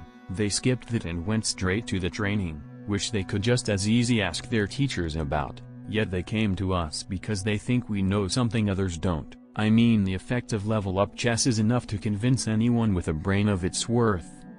Now think if there was equally effective methods of training that will yield better results. Then add in a noble and a power struggle and you get a scheme to steal our secrets and then spread them as if they created them. Do you see my point? Leo, who was from aristocratic descent, knew too well how young can the nobles start scheming. Although Leo's family was stable and had very little power struggle, he could see it in other families. As for how Yunnan knew about this, being raised in an orphanage, you start to scheme before you learn how to walk, such is the cruelty of life. Thus Yunnan went to his dagger training. Today he had to battle both Bei and Lucian. This lesson had two parts to it. First was dancing. Leader in Fei taught Yunnan the ball dance moves, and he had to dance all the time during the sparring session. Second, dagger play. Yunnan has to touch the daggers coming at him from both Bei and Lucian with his own. He was not allowed to dodge. Every dagger he fails to connect with would translate to 1 minute less rest. If the total count surpasses 10 minutes, the next hits would be added to the next session. Although both men were told to go easy on him, he still missed more than enough daggers in the first session to keep him from resting the whole afternoon. Fei won that bet, by the way. She gets to ride Balin on the back the entire afternoon and call him bearded donkey. That sight alone, not adding the neighs Balin made, cost Yunnan his resting for the whole day tomorrow. By the end of the training, Yunnan had a better understanding of the speed a dagger needed. It was not a sword which required power. A dagger was at its deadliest when it was most agile. Leo could not stay in the room and decided to go to the entertainment center to confirm his doubts. At least that way, even if Yunnan was wrong, he would just make him apologize and not need to have doubts that might affect his relationship with Yunnan for something that can be solved easily. When he met his new friends, there was another aristocrat with them. Leo could smell his own kind out of a crowd no matter how they hid. As soon as the level-up chess tournament started, he was asked questions when in the midst of focusing on the game and would be vulnerable to questioning. Thankfully, his training with Bei had paid off and Leo could process external stimuli even when deep in focus, and the questions were exactly what Yunnan refused to answer before, so he made up the answer that he only knew general information and the silly stories about the debauchery party. By the end of the tournament, he understood he was directly targeted by this noble and his henchmen for being close to Yunnan and therefore in the know about how the elites work.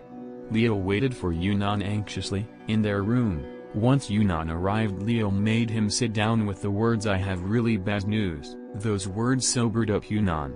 Ever since he met Leo, he never used the word bad to describe a situation or news, even when they turned superstars thanks to singing with Bei.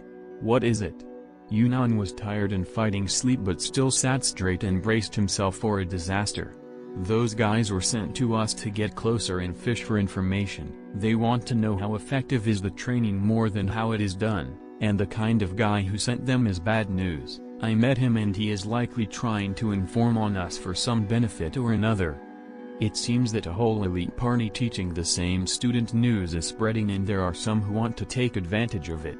Tell your teachers about this. Even if they are not in trouble, they could at least prepare. Although Yunnan might have learned how people act, Leo learned why they act. Thanks to his upbringing in a stable family, Leo had a spectator's view of the aristocratic community, and could see how it shifted based on small changes, and why those who vied for power acted instead of how. Thus he gradually learned how to guess the reason behind any noble acting for benefits. Provided he knew what they did, he never thought he would be caught in a power scheme in the most unlikely of places. Chapter 21, Plans. Dawn of Wednesday morning. As usual, Leo was still grumbling while Yunnan pulled him along into the training field. They did the usual workout, some fast laps with at higher intensity than simple jogging, followed by the basic routine, sit-ups, squats, and push-ups. Today they pushed themselves a bit beyond the point of exhaustion. Then they sat and sang the Divergent series up to the number 50. 3 times while alternating singing the equation. Unlike yesterday, they alternated for a total for 4 times, then they synchronized their singing in the last try. Yunnan and Leo noticed a very low number of mistakes during the last chant. Well, they are still 10 and their minds are still flexible and adaptable, thus obvious advancement would be more apparent than those much younger or older than 10, so they were pleased with themselves. As the sun started to rise, the previous group come to the field and saw Yunnan and Leo were sitting there talking. When Leo noticed the group coming, he pretended to show Yunnan how to play paper rock scissors. Yunnan figured something was awry and started randomly do the signs while Leo was correcting him. "No, you don't wait to see what I chose, we both make a choice at the same time. Don't go before me, it's useless if I know your hand. Dude, you can play level up chess and cannot even comprehend this simple game." Yunnan pretended to lower his head in shame while Leo facepalmed. Once the group of 5 arrived close enough, Yunnan looked up and greeted the new arrivals. "We were just about to start running, do you think you can join us?" Yunnan and Leo stood up waiting for the answer from the group. "Well, we actually came here to meet with the teachers, pity they are not here. They refused to talk to us during class time and we thought maybe we can meet them, since they disappear after class." The shadiest guy in the group talked. Yunnan could immediately tell he was talking on behalf of another. Yunnan just shrugged and said, "Well, this thing is something only me and Leo do to get into better shape. My teachers never give me anything to do after class, not even homework, so we will be starting. Join us if you want. As for meeting my teachers, we always meet by the library before class. I never know what they plan for the next for it." So, his voice trailed off as he and Leo started jogging moderately for 3 laps before heading off to the baths. The group only followed behind them but kept their distance. After breakfast, Yunnan and Leo went together to the library. They found Bei alone waiting for them. As soon as the shady group came close to talk to Bei, he sent them off by saying, "Not in class time, if you need me, come back after class." He then brought both Yunnan and Leo to hall number 5. Since the halls were restricted to the teacher who booked them, even if the group tried to barge in or listen in on the lecture, they would gain nothing and just stand there like idiots. In Hall 5, Yunnan explained what Leo told him yesterday, and soon after Bei took Leo into a corner and started working on some scheme that Yunnan wanted nothing to do with. As for the lesson today, planning, Leader had a kind of strange lesson. "Today we do something different. You will plan a sortie with only Balin and Lucian and Faye. The goal is to conquer a level 5 nest. I would like you to make a plan for them to follow and successfully conquer the nest. I will not give you any information other than this. The road is a mountain pass, the nest has a cave for an entrance, while the heart of the nest is in the hinterlands of the mountain." And thus Yunnan started discussing with the debauchery party his plan. "Well, if it is a mountain pass, we need Lucian leading with Faye after him and Balin in the tail." Leader interrupted him mid-sentence. Failed. That reminded Yunnan about his argument with Bei during the last planning class. "Okay, how about we get Lucian and Balin to go shop for food, ropes, and climbing gear, while Faye buys some potions to heal and restore mana." Failed, and that started a new chain of failed tries to plan. Before then the party made it out of the city. When the class was almost over, Yunnan actually made it beyond the city walls. The plan was simple to execute but very complicated to come up with. First, never split up when someone is missing from the party. If only 3 of them were together, then stay together at all times. The amount of dangers multiplied when they split up the small group. Then, before even thinking about anything, go to the guild branch and get the full information about the quest. It takes more information to sweep a nest clean more than a map and a level, so you need to know the scale of the map and how long it takes to travel there, how many monsters are estimated to be inside the nest, then the type of the monsters, what kind of things to watch out for. Then comes the time for arranging the travel. They could not walk everywhere unless it was less than half a day's walk, otherwise rent a carriage or mounts, flying mounts if the ordinary mounts cannot reach close enough to the monster nest. Then how much items to take. Always take items a level or 2 higher than the estimated level of the monsters. Always have extra mounts. For possible things that may be brought back, take enough rations for twice as long as the estimated time needed to clear the nest. Keeping the group rested and with enough stamina, traveling fast enough, scouting and gathering information from the locals, hunting when possible to save on the rations, have all kinds of potions from low-level ones to high-leveled ones, having enough replacements for the damaged equipment, and many other things, like traveling with caution, moving only on safe and scouted routes, dodging bandit groups, and that is before even you arrive at the location of the nest. Meanwhile, Bei and Liu had come up with a plan to just push away any unwanted attention. The plan was basically showing off how battered Yunnan looks like after every lesson, and making it look he even needs a friend to take him back after a session of torture instead of a normal class. Chapter 22, Desires. Luckily for Yunnan and Liu, they were not bothered by the group of investigators. They had a relatively quiet lunch where they discussed about the plan Bei come up. So you have to come over and carry me from the hall, after every class? That is a bit of a chore. I hope it is worth it. Bei said I would get a few benefits if I perform well. You know Bei does not care about whatever scheme is at hand and only using you to give me harsher training. Even the morning classes, who were all theoretical, will now become physical, thanks to whatever bastard is making useless plans that won't even work. Yunnan mumbled a few more swear words. I know, he told me very honestly. He said that with our morning workout you can handle it sooner or later, and I get some pointers on weekends. I get to choose what they teach me. Liu was kind of proud that he got something for nothing. Well, his friend will get hurt by this, but who cares? It is just making Yunnan stronger in the long term, so win-win. So you sold me 4 pointers, eh? You should have negotiated the ability to join classes with me. That way you get better revenue for your meager sacrifice, and suffer with you.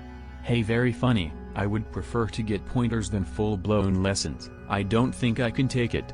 The lunchtime flew by as the boys joked and jested with each other before separating for the afternoon. In Hall 5, the lesson this afternoon was dodging and dancing. Under the orders of leader, Bei and Lucian would poke at Yunnan with their fingers, and Yunnan had to keep up with conversation while dodging as best he can. After that there was an actual dancing lesson. Yunnan had to dance with leader and keep up with her. During the dancing part of the class, Yunnan got time to ask the question he wanted to ask since this morning. Leader, what do you think all this investigation and shady intrigue is about?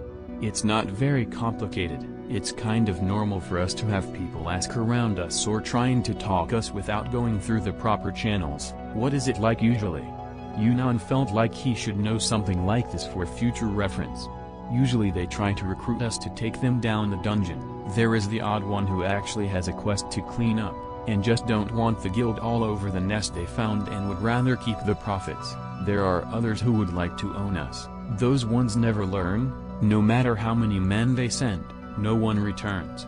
They think there is enough money for us to put on a leash. Or maybe threats, bans and whatever they can think of to pressure us, entice us or even charm us.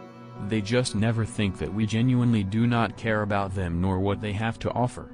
They sure are very insistent if they tried so hard. If they even tried to put you under threat, they must be desperate. Yunnan said that was already too far. No matter how you think about it, you 6 can literally burn down kingdoms, but there was someone dumb enough to send men after you. Leader in front of him had a bitter smile on her face. There is always worse. There was once a king who offered us half the treasury to kill all those who tried to take his throne. There was another who promised half the profits of his merchant empire to take him and his new concubine into a dungeon honeymoon.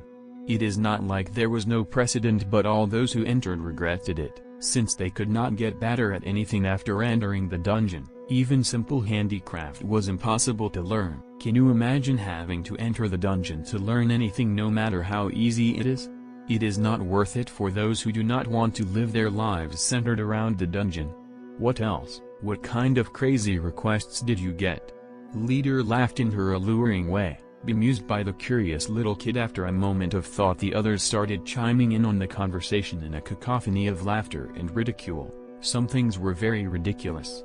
There was the guy who wanted his baby born in the 20th floor. Remember the guy who wanted us to kill him and frame his own son? There was the guy who wanted monster milk for his newborn. Oh, I never forget the guy who wanted us to catch humanoid monsters for him to lay with. Don't forget about the one who wanted to live inside the 20th floor. He had builders and workers ready and all. All kinds of stupid, careless, even horribly terrifying proposals made Yunnan think rich men are crazy, or maybe money has a thing to do with making men act silly and stupid. But once he thought it through, he understood that power, fame, greed and ambition are the true culprits. Money only is an enabler for the desires of men. After the noise died down a bit and the debauchery were discussing more of the adult-themed proposals and which ones they should have accepted, Yunnan finally got a window to keep asking Leader more about the situation. "Leader, what do you think it will be this time?" Yunnan knew not to ask about what if he was kidnapped for pressure, because he knew very well that debauchery would leave the matter into the guild's hands, which spells his doom. "I think it has something to do with you, maybe about us taking the teaching job. That is the best case scenario." Leader kissed Yunnan on the forehead as if an early apology. She stopped the dance and told Yunnan to rest. She then assembled the party. "So, what do we do?" she asked. Balin was first to answer. "Protect. If they go too far, I think it is time to step on some heads and sow terror to those who keep underestimating us." Faye chimed in. "We have stayed polite and quiet for long enough. The world of nobles need to be reminded what it is like to go against the elites of the dungeon. Although we only can go for the 20th floor, they seem to forget the last time the guild could not keep the adventurers under control." Lucian was a bit more harsh. "I like the boy and I like the fun we are having in this long vacation. If anyone tries anything, I don't mind wiping out a few families even if I have to live the rest of my life in the dungeon. I don't want my vacation spoiled, like every single one we had so far."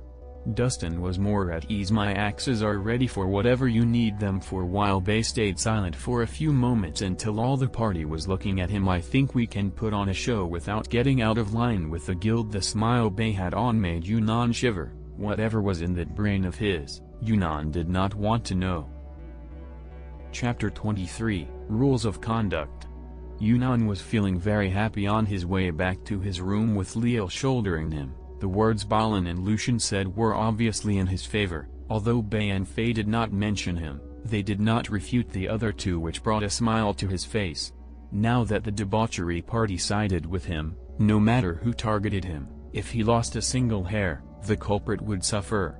Along the way, Yunnan and Leo grumbled loudly about how cruel debauchery was to a 10-year-old. Although Yunnan could barely contain his happy mood, he still tried to look grumpy and hurt. Still, there were more kids who stopped them to ask what happened, and as per agreement Yunnan described how he was pushed beyond his limit during practice and being denied rest. Yunnan and Leo could not even start talking in their own room before they were interrupted by continuous knocks, mere moments after each other, as if waiting for the story to change. After the 12th student, even an employee came by. Thus the duo decided to put a "Do Not Disturb" paper on the door, explaining that a resident has been drained of energy during training and needed rest immediately. Yet still there were security officers and other employees knocking on the door to see the root of this commotion in the dorms. When Leo opened the door for them, Yunnan played possum and laid face down, and body sprawled all over the bed. That worked until dinner time, where another group gathered around their door to see if Yunnan would come out. But only Leo left and came back with some food in his hands, indicating his roommate to be still out of commission.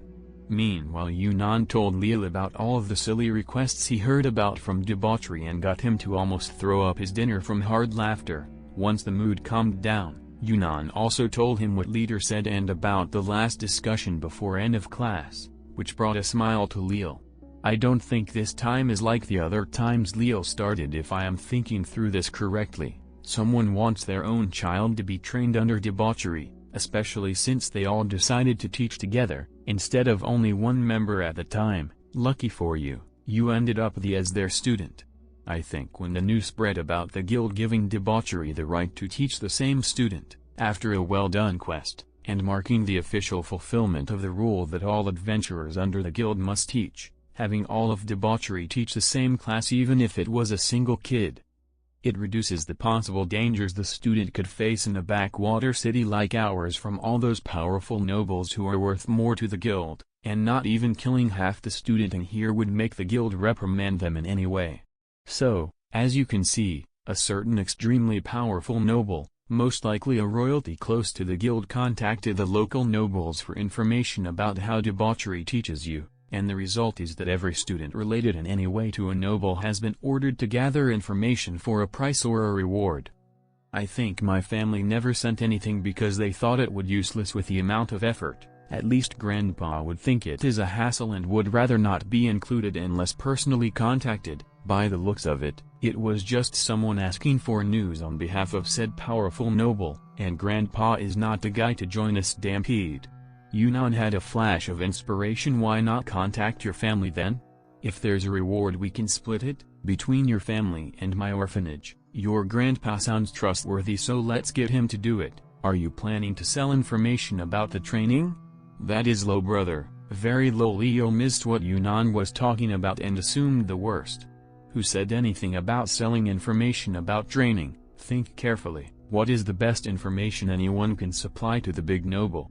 Given that they want their child to train under debauchery, there are two answers. First is how to approach debauchery in a way that can guarantee a reply, which is already far more than many nobles before him got.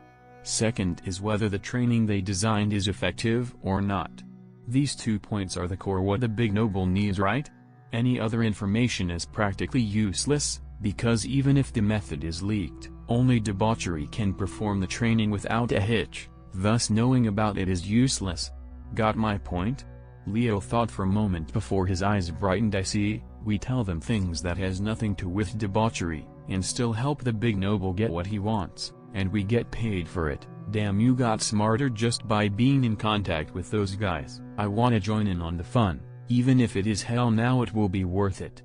We can bring it up with leader once the big noble makes his move, that way it would sound like they choose you, when there was an opening to recruit more students because they are familiar with you. No matter if the big noble gets rejected or not, no one would make any trouble for us or debauchery for choosing someone they know when they had a chance at recruiting. Well, let's leave that for later. What should we write in the letter, Mr. Better at Thinking? Easy. Tell your grandpa that you are my roommate and how we want the reward split first, then tell him that the only way to receive a reply and maybe gain a meeting with debauchery is to send a messenger through the guild, to inform them about whatever the big noble is wishing to talk about.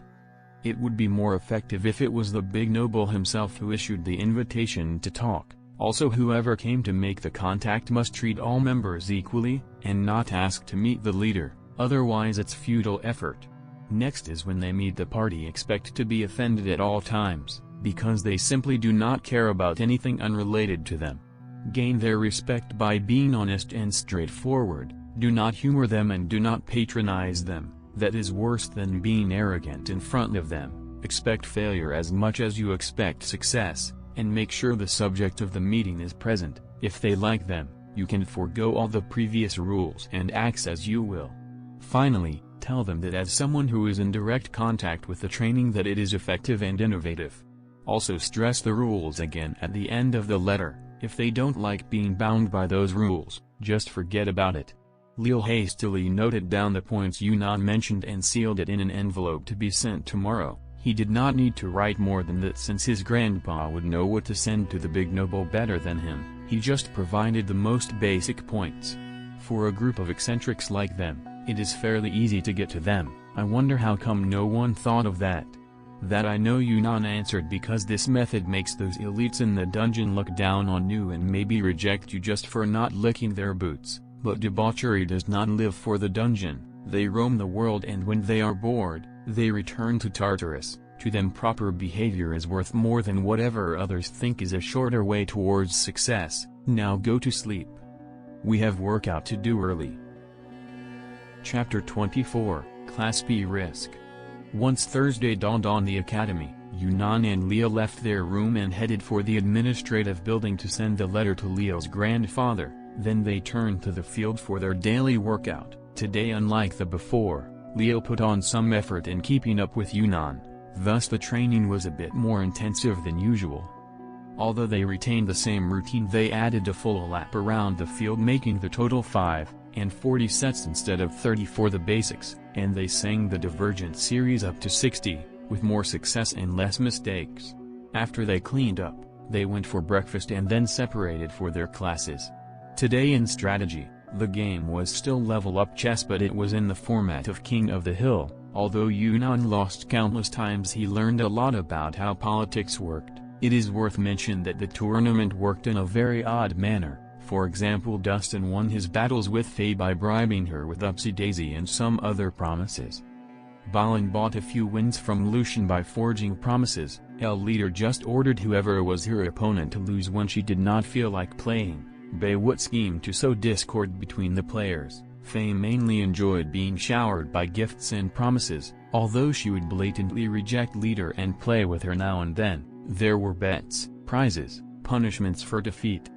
It was more like a real Game of Thrones. Heck, there was even marriages and alliances where, for example, Balin and Dustin both go against Bay only to lose miserably.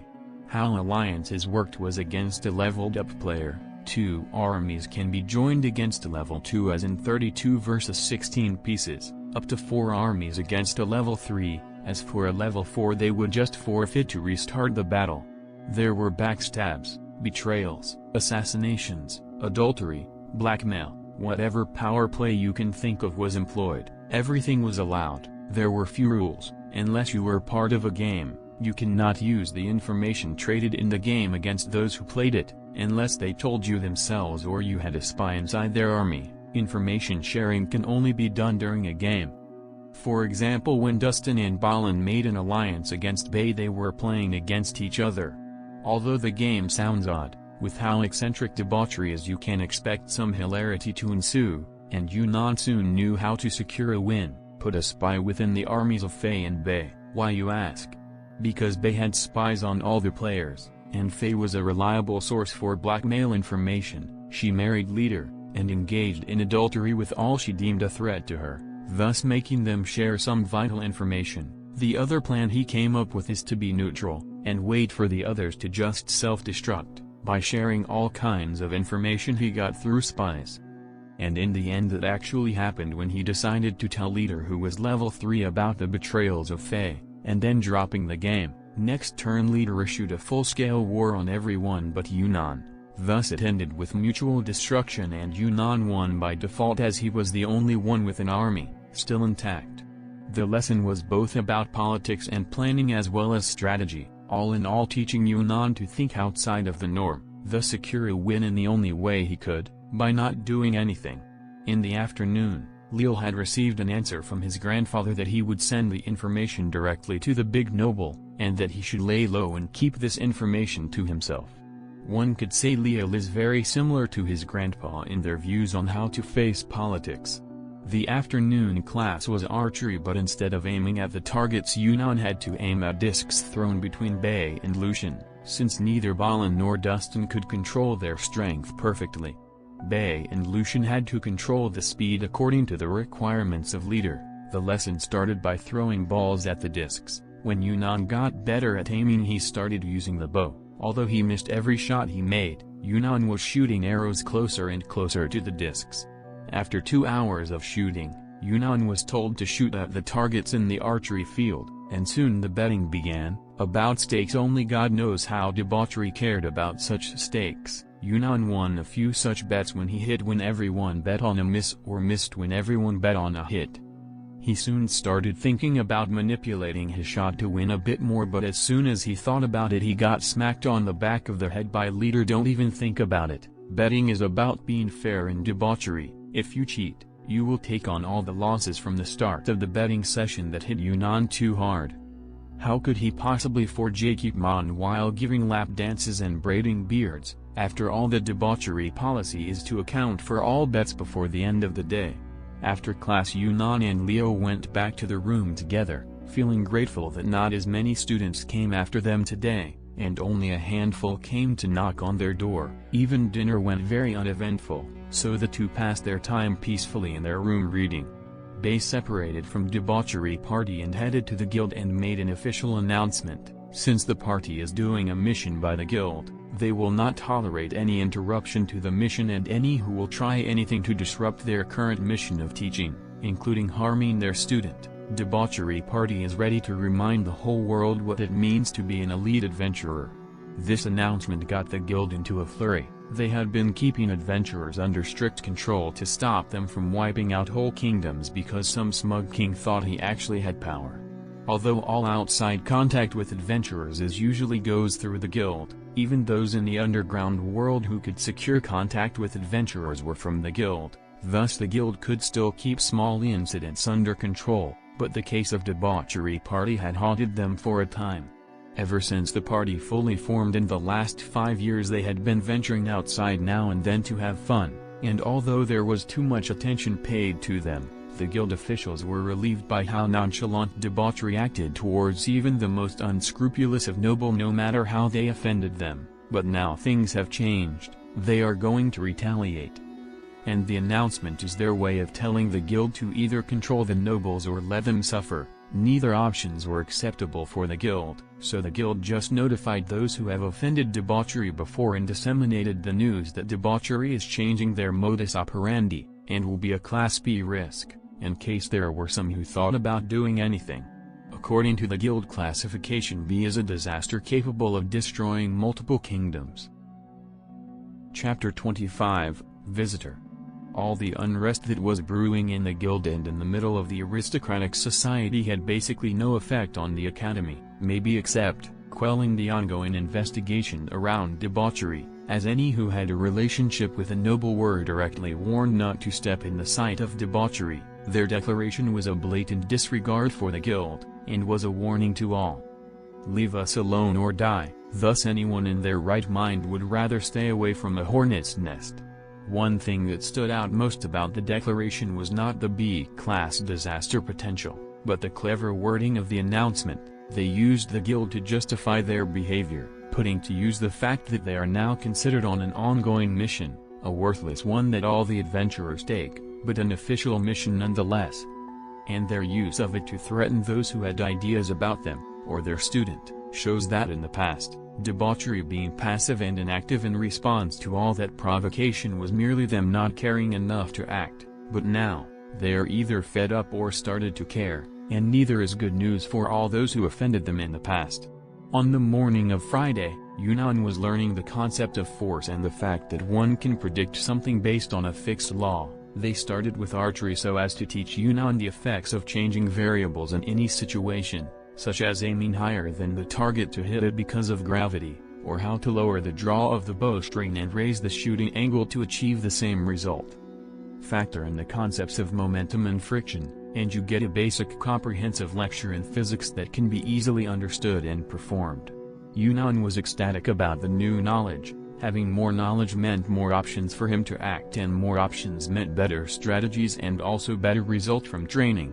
One can say that the brain can be trained to calculate the result of actions without prior knowledge in physics, yet it was found out that once those parameters that affect actions are known, the brain can become more efficient through basic understanding and starts to perform better and apply adjustments faster and create solutions to problems that were once unsolvable. All in all, with his new understanding of force and momentum, Yunnan did a test run of the battle techniques he learned so far. He became better at blocking and dodging thanks to understanding momentum. Block or dodge where the strike will hit, not where it is. He could also hit a flying disc when throwing a ball at it, although he missed around 8 in 10 shots. It was a big improvement from missing all 10 shots. Also his aim at still targets became better and gave more steady results in archery. This progress made Yunnan very happy. Once Yunnan started discussing his lesson with Leo during lunchtime, he barely stopped talking. Although Leo was not very influenced or deeply enlightened, he thought he would not need this knowledge. He was training to be a magician and had no need for it, since he would have party members who will protect him at all times. On the other hand, Yunnan thought that one needed to be able to handle all kinds of situation to be safe in the dungeon. The boys had a disturbance-free lunch, a thing that they missed recently. In the afternoon class, Yunnan got himself beaten to a pulp in the unarmed combat lesson. Basically he would spend around 10 minutes sparring with one of his teachers, then rest for 5, fighting against different styles of combat. They fought fast and dirty. He hit pain pressure points, making it hard for Yunnan to fight back, or even stand straight. Dustin had a meaty fist that hit harder than a hammer. Although he was slower than Bay, it took one hit from Dustin to send Yunnan flying like a kite. Lucian went for blind spots and fake outs. He would create more than enough blind spots by diversion. Balin was a grappler, and an expert in chokeholds and joint locks, taking advantage of his size to squeeze where others could not and just disable his target, literally. Faye was more gentle, She only went for instant knockout hits. On punching it's lights out, no pain and no suffering, except for the splitting headache after waking up. Leader was a mix of all of them. The training was going perfectly fine, until a messenger came to deliver a letter of invitation. The messenger almost ran away after delivering the letter. He probably lost a roll of dice to deliver it. After the messenger left, Leader read the letter out loud. Due to a missive from headquarters, I, the director of the academy, issue a formal invite to a spokesperson from the debauchery party to join myself and the Holy Emperor of the Eastern Sun Islands in a meeting to discuss a quest His Highness would like to issue your esteemed party. The quest His Highness is offering does not in any way clash or hinder your current mission. Please be advised that the meeting is scheduled tomorrow, Saturday afternoon. Please inform us in case of a rejection or time issues before the meeting. Sincerely, Director of Marcera Academy, Joey Ray. As soon as Leader finished reading the letter, Yunnan made a fist pump, screaming it worked while being in a joint lock by Balin. The unexpected shout caught Balin by surprise and he tried to back away, positioning his nose in the path of the ascending fist, and was hit hard enough he staggered back a few steps. The first to arrive by his side was Bei, gripping Yunnan by the neck and lifting him up. What worked? While Yunnan was struggling to get out of the grip, he was surrounded by debauchery. Some had inquisitive looks, others had a ruthless, icy look to them. Leader touched Bei on the shoulder, prompting him to put Yunnan down. She then leaned forward, came face to face with the boy and asked with a warmer tone than Bei, what worked? Yunnan just glared at Bei. We made them ask nicely. Our plan worked. We? Asked Balin. Oh, I forgot to tell you guys, responded Yunnan enthusiastically. Me and Leo, we sent a letter to whoever was asking around about you guys. We told them that there was no way to get your attention with such tactics, and they needed to come properly and show respect. We also told them not to get offended by the way you guys behave. And also made sure to tell them they will be ignored if they try bribes and threats and so on. He looked around at the unbelieving faces surrounding him and chirped with a happy voice, it worked. My plan actually worked. See Bei, I do have good plans too.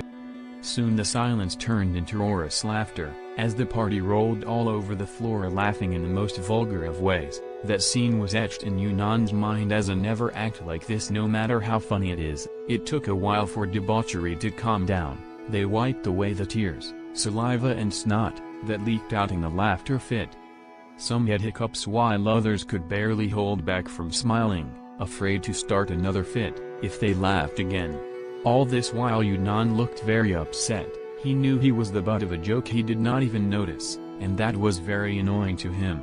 Leader took pity on him and decided to tell him what happened, so she started by asking, when did you send your letter? Although upset and frowning, Yunnan answered, yesterday morning around dawn. Why do you ask? Well, you see, yesterday afternoon we also sent a letter, more like an announcement. We told everyone that we do not want to be disturbed. If anyone dares, they die. I guess your letter and ours reached the guy who was asking around at the same time, so they followed your rules and asked nicely. I guess it is fate that you became our student. Things like that cannot be planned even by God. But here it is. Faye walked closer to Yunnan and kissed him on the cheek. Thank you for thinking about us, just don't forget our share of the reward, Oki. Yunnan told her that the reward was already split, and there is no returning it, and got pinched by Faye, struck in the back of the head by Bei and suplexed by Balin. Chapter 26, Faye Invasion. After the end of class bell rang, Leo walked into hall number 5 to help Yunnan stand on his feet. He was surprised to get a hug from Leader and small pat on the back. He blushed furiously, fidgeted with his fingers not knowing where to put them. While keeping his eyes on the floor, he forgot about Yunnan and just enjoyed the hug. Thanks for your hard work, said Leader when she let go of him. He got a nod from everyone else. When he finally remembered to pick up Yunnan and leave, he heard Dustin shout at him, get him to rest. Well, no morning training tomorrow. You guys have a very big day, so get as much rest as you can. Although Yunnan had told Leo how debauchery worked, their seamless teamwork would give others the illusion there was no leader, or maybe that anyone can take the lead at any time. They were surprisingly organized. Leo thought that their system is a bit chaotic, but it was not so, as each had a certain area they excel at, where if they choose not to make a move, The second best in line has that right. At this moment, the ones who would be kindest, Faye and Balin, were angry at Yunnan for dealing with the reward without including them. Leader had just hugged Leo, so she passed turn and Dustin became the one in charge. Or kindness. Complicated? Not really. They know each other enough to know who would be next in the ranking in any given situation. For example, Lucian was second in command. If Leader passed her turn by staying quiet, Lucian gets to order everyone around, then comes Bay, Faye, Balin, then Dustin. The reason for Balin ranking so low is that he wanted it so. He dislikes giving orders, but not as much as Dustin hates taking the lead. Bay is first in schemes and strategy, Balin is first in service, Dustin is first in protection and games, but Leader still reserves the right to the final word. Up that point, anyone can argue anything, until they are satisfied. Curiously, Leader never used her final word card. Most of her decisions go unchallenged, mainly because she takes the opinions of the most suited ones at all times, even allowing others to lead, while she stays in the background. Yunnan never thought he could stand up tomorrow on his own, much less work out in the morning, thus both went to the bath and soaked in until their bones felt soft. It worked, you know, Yunnan said in a relaxed voice. Really? How did you know? A messenger came during afternoon class, with an invitation by Academy director. There was a meeting with some Holy Island emperor or something like that. They are meeting tomorrow afternoon. Never heard of a Holy Island emperor. Not sure really. I was under joint lock and did not get to focus much on the content of the letter. What kind of emperor has holy in the name anyway? Usually any holy ones belong to some church or the other. There is only one holy emperor I know of. It surely can't be the Holy Emperor of Sun Island, right? I think that was the title. Sound more majestic the way you said it. That is not even a possibility. Sun Emperors never leave Sun Island, ever. That is a law of the universe, like how all things fall down. You must have been under a weird move to hear that. Possibly. I was beaten enough to hallucinate a few times. So what else happened? No matter who read our letter, they would not follow it after a mere day. No one is that desperate. Well, debauchery made an announcement the same day we sent our letter. It basically said that anyone who intervenes in their current mission can go die. It's the short version. Even the messenger that brought the letter ran away without waiting for a reply. That would have scared anyone in their right mind, especially if what you said about them not acting at all before is true. There will be many who are hiding under their beds right now. They scare me too. Even though they are super nice to me, I still feel like nothing but a twig in their hands. Good. I would think you were either stupid or insane if you are not scared by the strong. After bathing, the boys went to the diner before dinner time and took some food with them to their room, ate and slept early. If a giant torque told you to rest well, you do it, especially if it was one that can haunt you if you do not listen. Morning came. Both boys stayed in bed arguing about the need to learn melee combat and unarmed combat. Leo said he had no plans to become an elite and only wanted to get rich and support the family from behind, while Yunnan was trying to convince him that there was always a good reason to learn any kind of non-magical combat. They were interrupted by a knock on the door. Once Leo opened, he found Faye and Lucian. Faye barged in as soon as the door was open and went straight to the wardrobes and rummaged through them, mumbling. Lucian said good morning as if his companion did not just barge in like she lived here. Once she went through everything, she turned to the boys. Get ready, we need to go shopping. You two cannot see the Sun Emperor in clothes like those. She did not even wait for them to respond and started pulling away the blankets and throwing clothes at the boys quickly. Now, get ready. We only have 2 hours to get you ready for Imperial presence. Before the boys knew what happened, they were dressed and walking between Lucian and Faye on their way out of the academy. Leo was the first to regain his thinking faculties. After all, not every morning you get an elf beauty to dress you up and take you out for something. He looked towards Yunnan and said, did she just use Sun Emperor, us and Imperial presence in the same sentence? I think so. Why? I think we just told the most upright person ever how to act properly. Yeah, that is not what I am worried about though. I don't know any courtly manners, said Yunnan in a sad voice. Why would you need courtly manners? Oh God, I never paid attention when Grandpa taught me. I am doomed. Grandpa is going to kill me for messing this up. While Leo was having his breakdown, Lucian and Faye were giggling to each other like a couple of mischievous kids. Yunnan already forgot about how sore he was mere minutes ago and was comforting his friend in his darkest moment. At least you know some.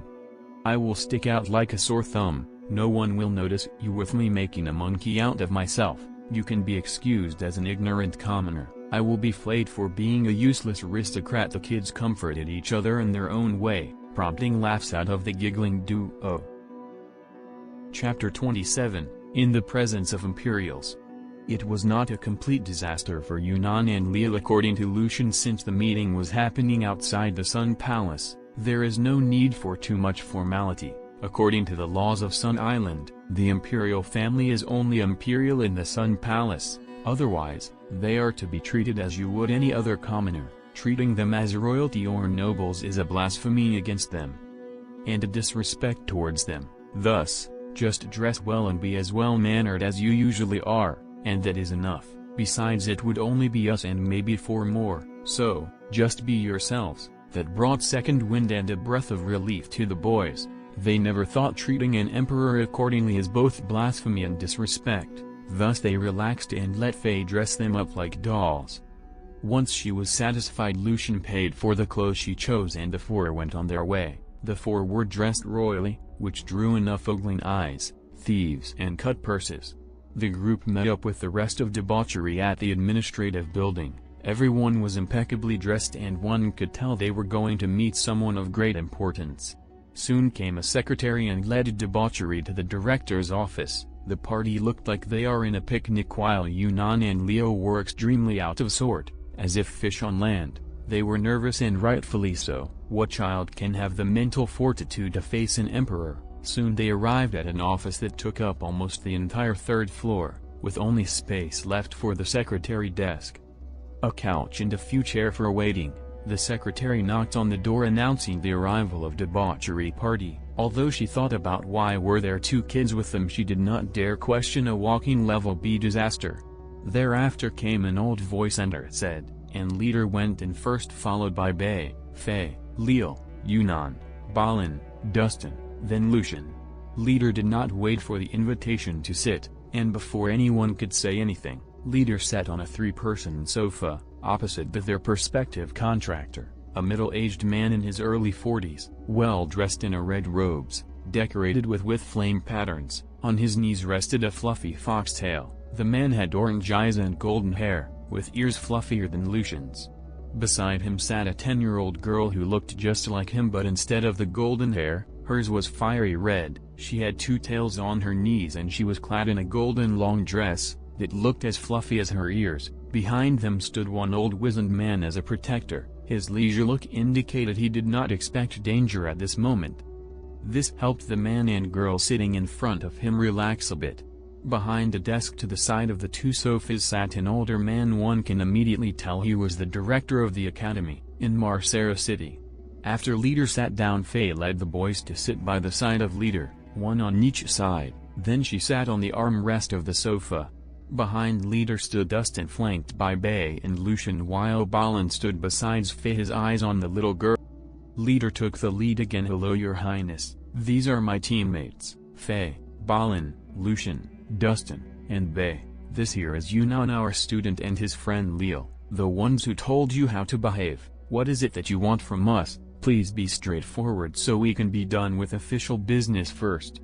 By now Balin was poking Faye and trying to sign something, but she kept shaking her head. The 3 men behind them were standing like statues, while the boys were already sweating profusely. The Emperor took a look at the strange party and did not read much into their actions. He looked towards his daughter, then at the director, who gave him a nod. He then said, I am here to ask you to teach my daughter. I know you are not the usual kind of teachers, but I was hoping that you can share some of your expertise with her. She has been chosen to be this generation dungeon explorer, and I believe you can be the best choice for her. Leader did not answer immediately but looked at Yunnan, then said, he will explain our methods. If you think it is unsatisfactory, then please withdraw your request. We do not like to work on something without future. So unless you are 100% sure that your daughter can keep up for the next 3 years, please don't bother us. Then she nudged Yunnan, to urge him to start talking. Balin and Faye are now whispering about something with a glint of greed in their eyes. Well, it is not easy. Yunnan did not know what to say. In fact, it is hard. I usually need my roommate to help me back after physical classes. During intellectual classes, there is a possibility of doing things that one may consider undignifying. For example, in a chanting lesson, I had to sing nursery rhymes loudly, while a teacher was drumming totally out of tune with the rhyme I was singing.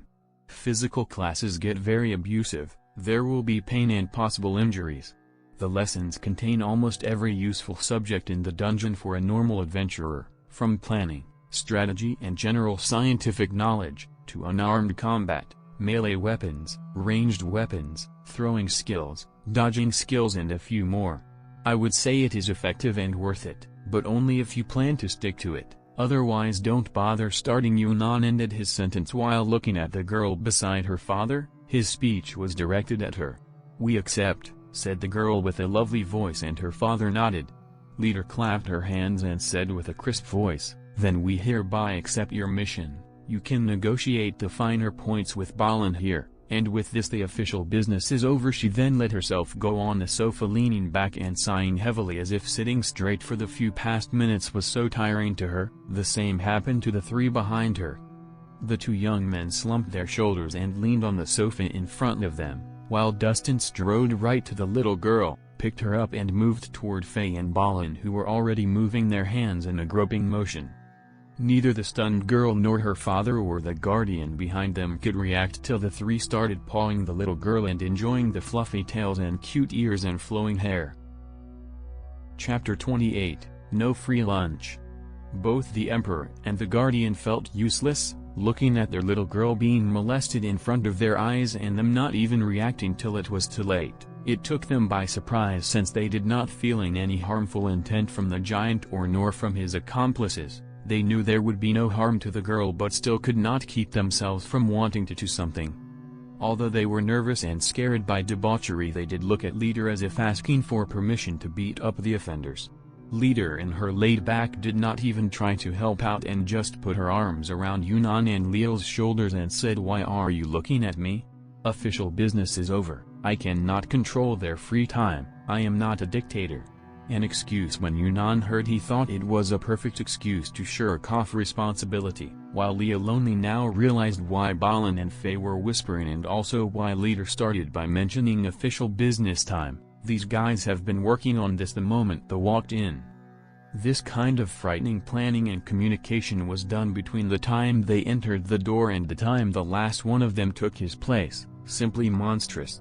Under the eyes of everyone in the room, the little girl was on the verge of tears while the trio of Dustin, Faye and Balin were singing something that had no origin. Soft tears, silky hair, fluffy velvet tails.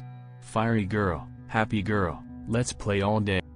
Behind his desk the director coughed a few times to draw attention. He asked in a surprised voice, "Is that it? It's over, that was all it takes?" Bay answered him from his position, "Do you have any other official business? If not, then yes, it is over. That is it." The director had no words to reply. This is a Class B threat? What is all the fuss about? There is nothing dangerous about them except their unpredictability. Can you please stop molesting my girl? The Emperor finally had enough and decided to act if they did not stop. Faye threw a hateful glance at him, who said, "We are molesting the little angel. Choose your words carefully, you old pervert. We are merely grooming her to make sure her hair and fur is in order. There are no molesters in debauchery," said Faye. Balin confirmed, "How can we dare to molest such an angel? Humph humph, show me someone who dares and I'll break their knees, humph," while Dustin looked at Lucian, who was now giving Leader a shoulder massage, with a bit of pity. "Sorry mate, no more grooming for you, we got a softer doll now." The three of them did not stop what their hands were doing, with a greedy and righteous expression melding as one on their faces. A snigger from Bay followed by a giggle from Leader, and then the rest of debauchery was laughing at their shameless friends. Even Yunnan and Leo joined in. Lucian must have been hurt by Dustin's comment. Although he laughed, he still did something that no other sane person would dare to do. He snatched the girl from the offending paws and sat her in Leader's lap, and stated, "Here you go, soft and fluffy with the shoulder massage. just the way you like them." Then he returned to his post massaging leader. Although the trio with now empty hands did not try to touch the girl while in the protection of leader, they went about poking and kicking Lucian, who just ignored them. If he messes up the massage, then leader's wrath will consume him too. On the other side, the emperor and his guardian felt like ignored little kids. They looked at the director for help, but he shrugged since he had no way to stop whatever they were doing, since there was no harm done. Thus the emperor turned his sight towards the dwarf munching at the tail of a lichen in frustration, and he was at a loss for words again. Lichens were known for killing those who mistreated their tails, some even killed for an accidental touch, but this lichen in front of him seemed like he had a higher priority than his tail being bitten at the moment. So he cleared his throat. "Mr. Balin, how about we negotiate the mission and the compensation?" Balin turned to the man and looked at him like an idiot. "Listen here, mate," said Balin while spitting out some first strands from his mouth. "If you want to give us money, just send a box of jewels or something. No need to waste your time and ours." Balin returned to pulling on the tail he was biting. The guardian's face turned ugly and barked at Balin. "How can you call negotiating a mission a waste of time? Are you even accepting our mission?" That got the man a very deadly look from Balin, who walked to the guardian and started poking him in the stomach. "Well, we did not accept your mission, we accepted your princess. As for the mission, why complicate things? Transfer her to this academy, pay for changing her teacher and sign her under us. Doesn't this make negotiating a waste of our bloody time?" Lastly, he stepped on the foot of the guardian and made his way to the director and slapped his palms on the desk. "Where is lunch? The orc is getting hungry. Don't tell me that you invited us here without taking lunch into consideration." "Well, of course we prepared lunch, we just thought it would take longer than 10 minutes to talk things through," answered the director. How dare this dwarf be so audacious to expect anything from him? Even the lunch was complimentary, for the emperor, not for them. He was about to say more when he heard the orc talk. "No food, how stingy, old emperor, let's go outside and find a good restaurant. I am starving." By the time he finished his words, his companions were standing up and already heading for the door, leaving Leal and Yunnan behind. Leader hoisted the little fox on the shoulders of Dustin and lead the way out. They hate complicated things, so just do the transfer using the guild. If you still want to reward them, give them whatever you feel like we mentioned in the letter. If they like your subject, you win.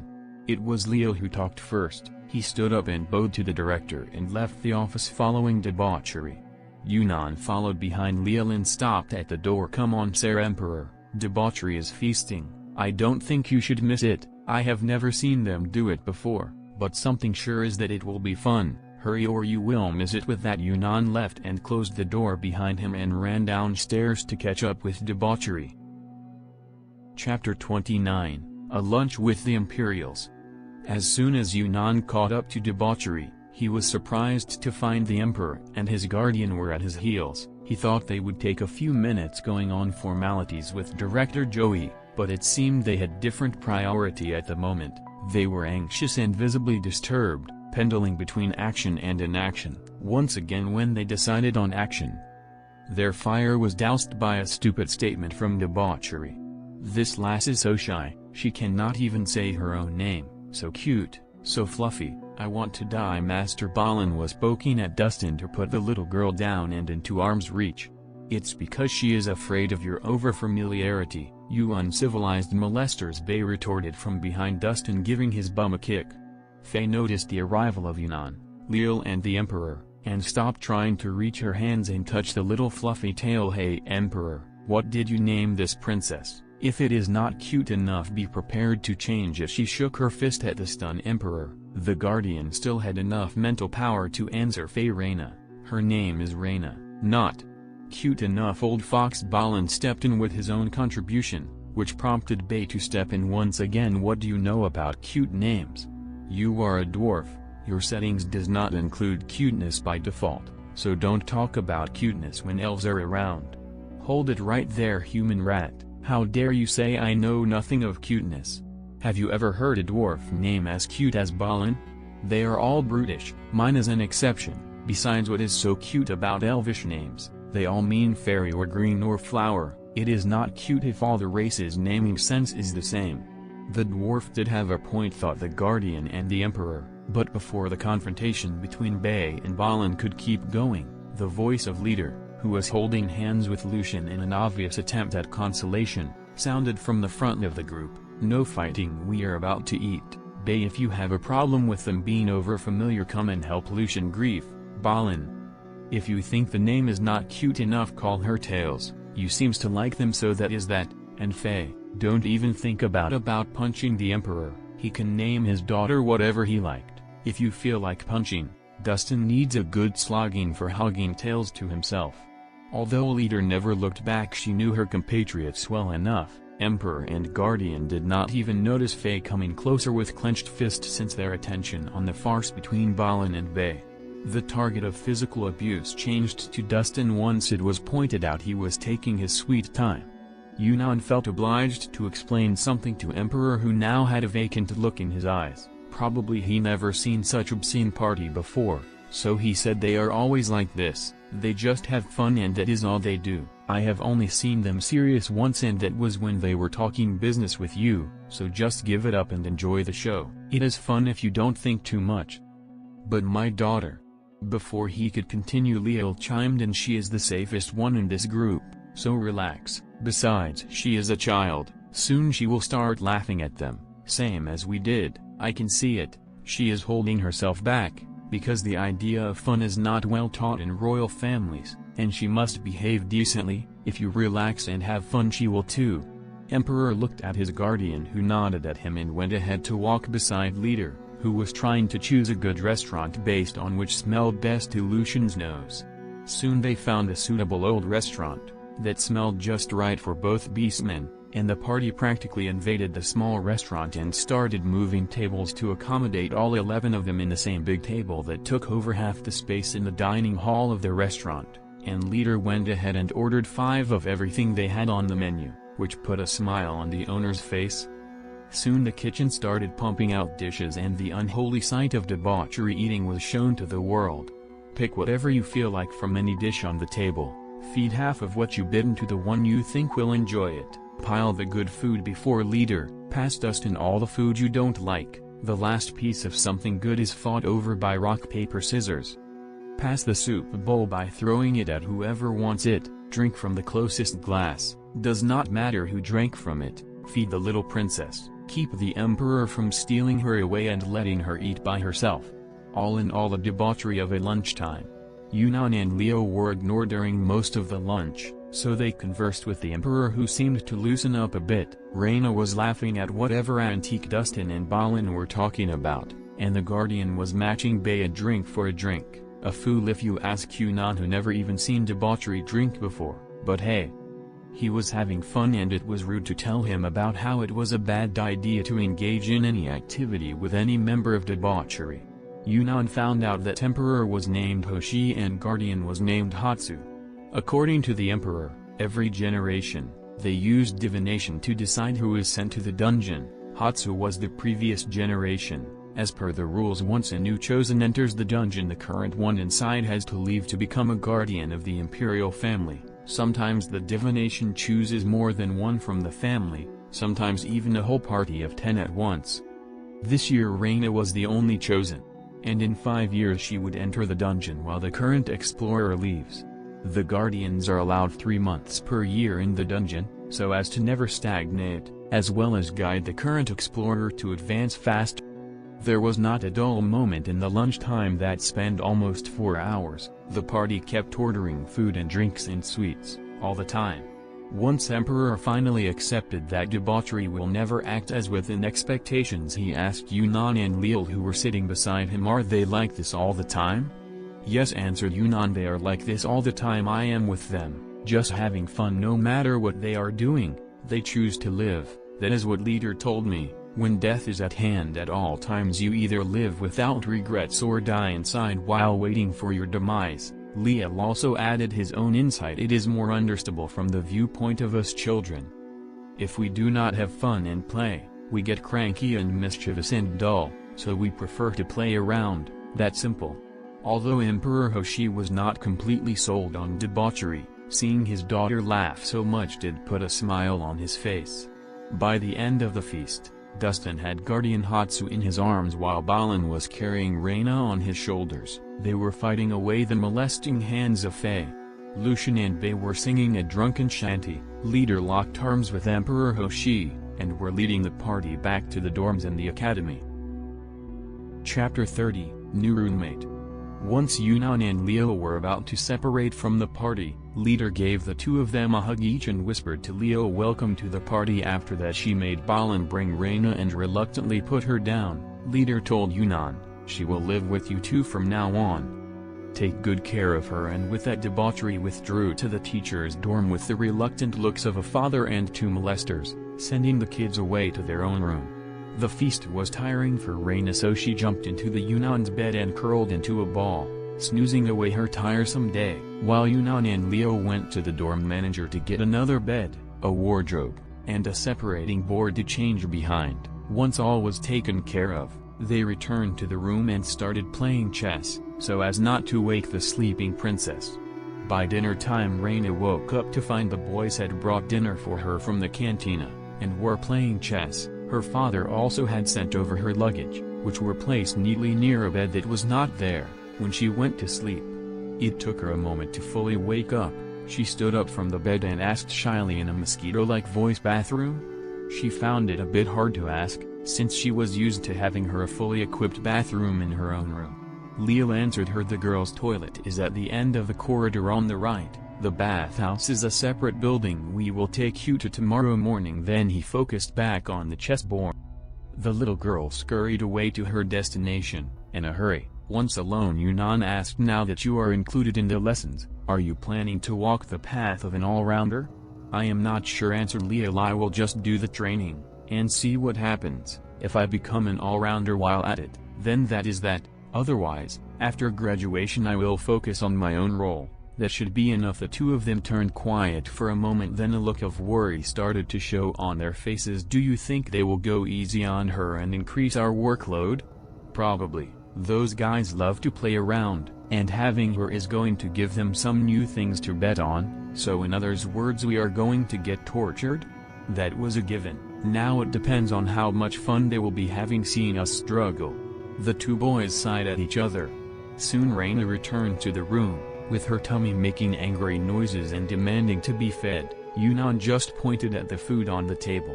After Reyna finished eating, Leo instructed her, "You should set you things in the wardrobe. Don't take items out of the room. The bathhouse has everything you need, so if you take something with you, be sure to bring it back.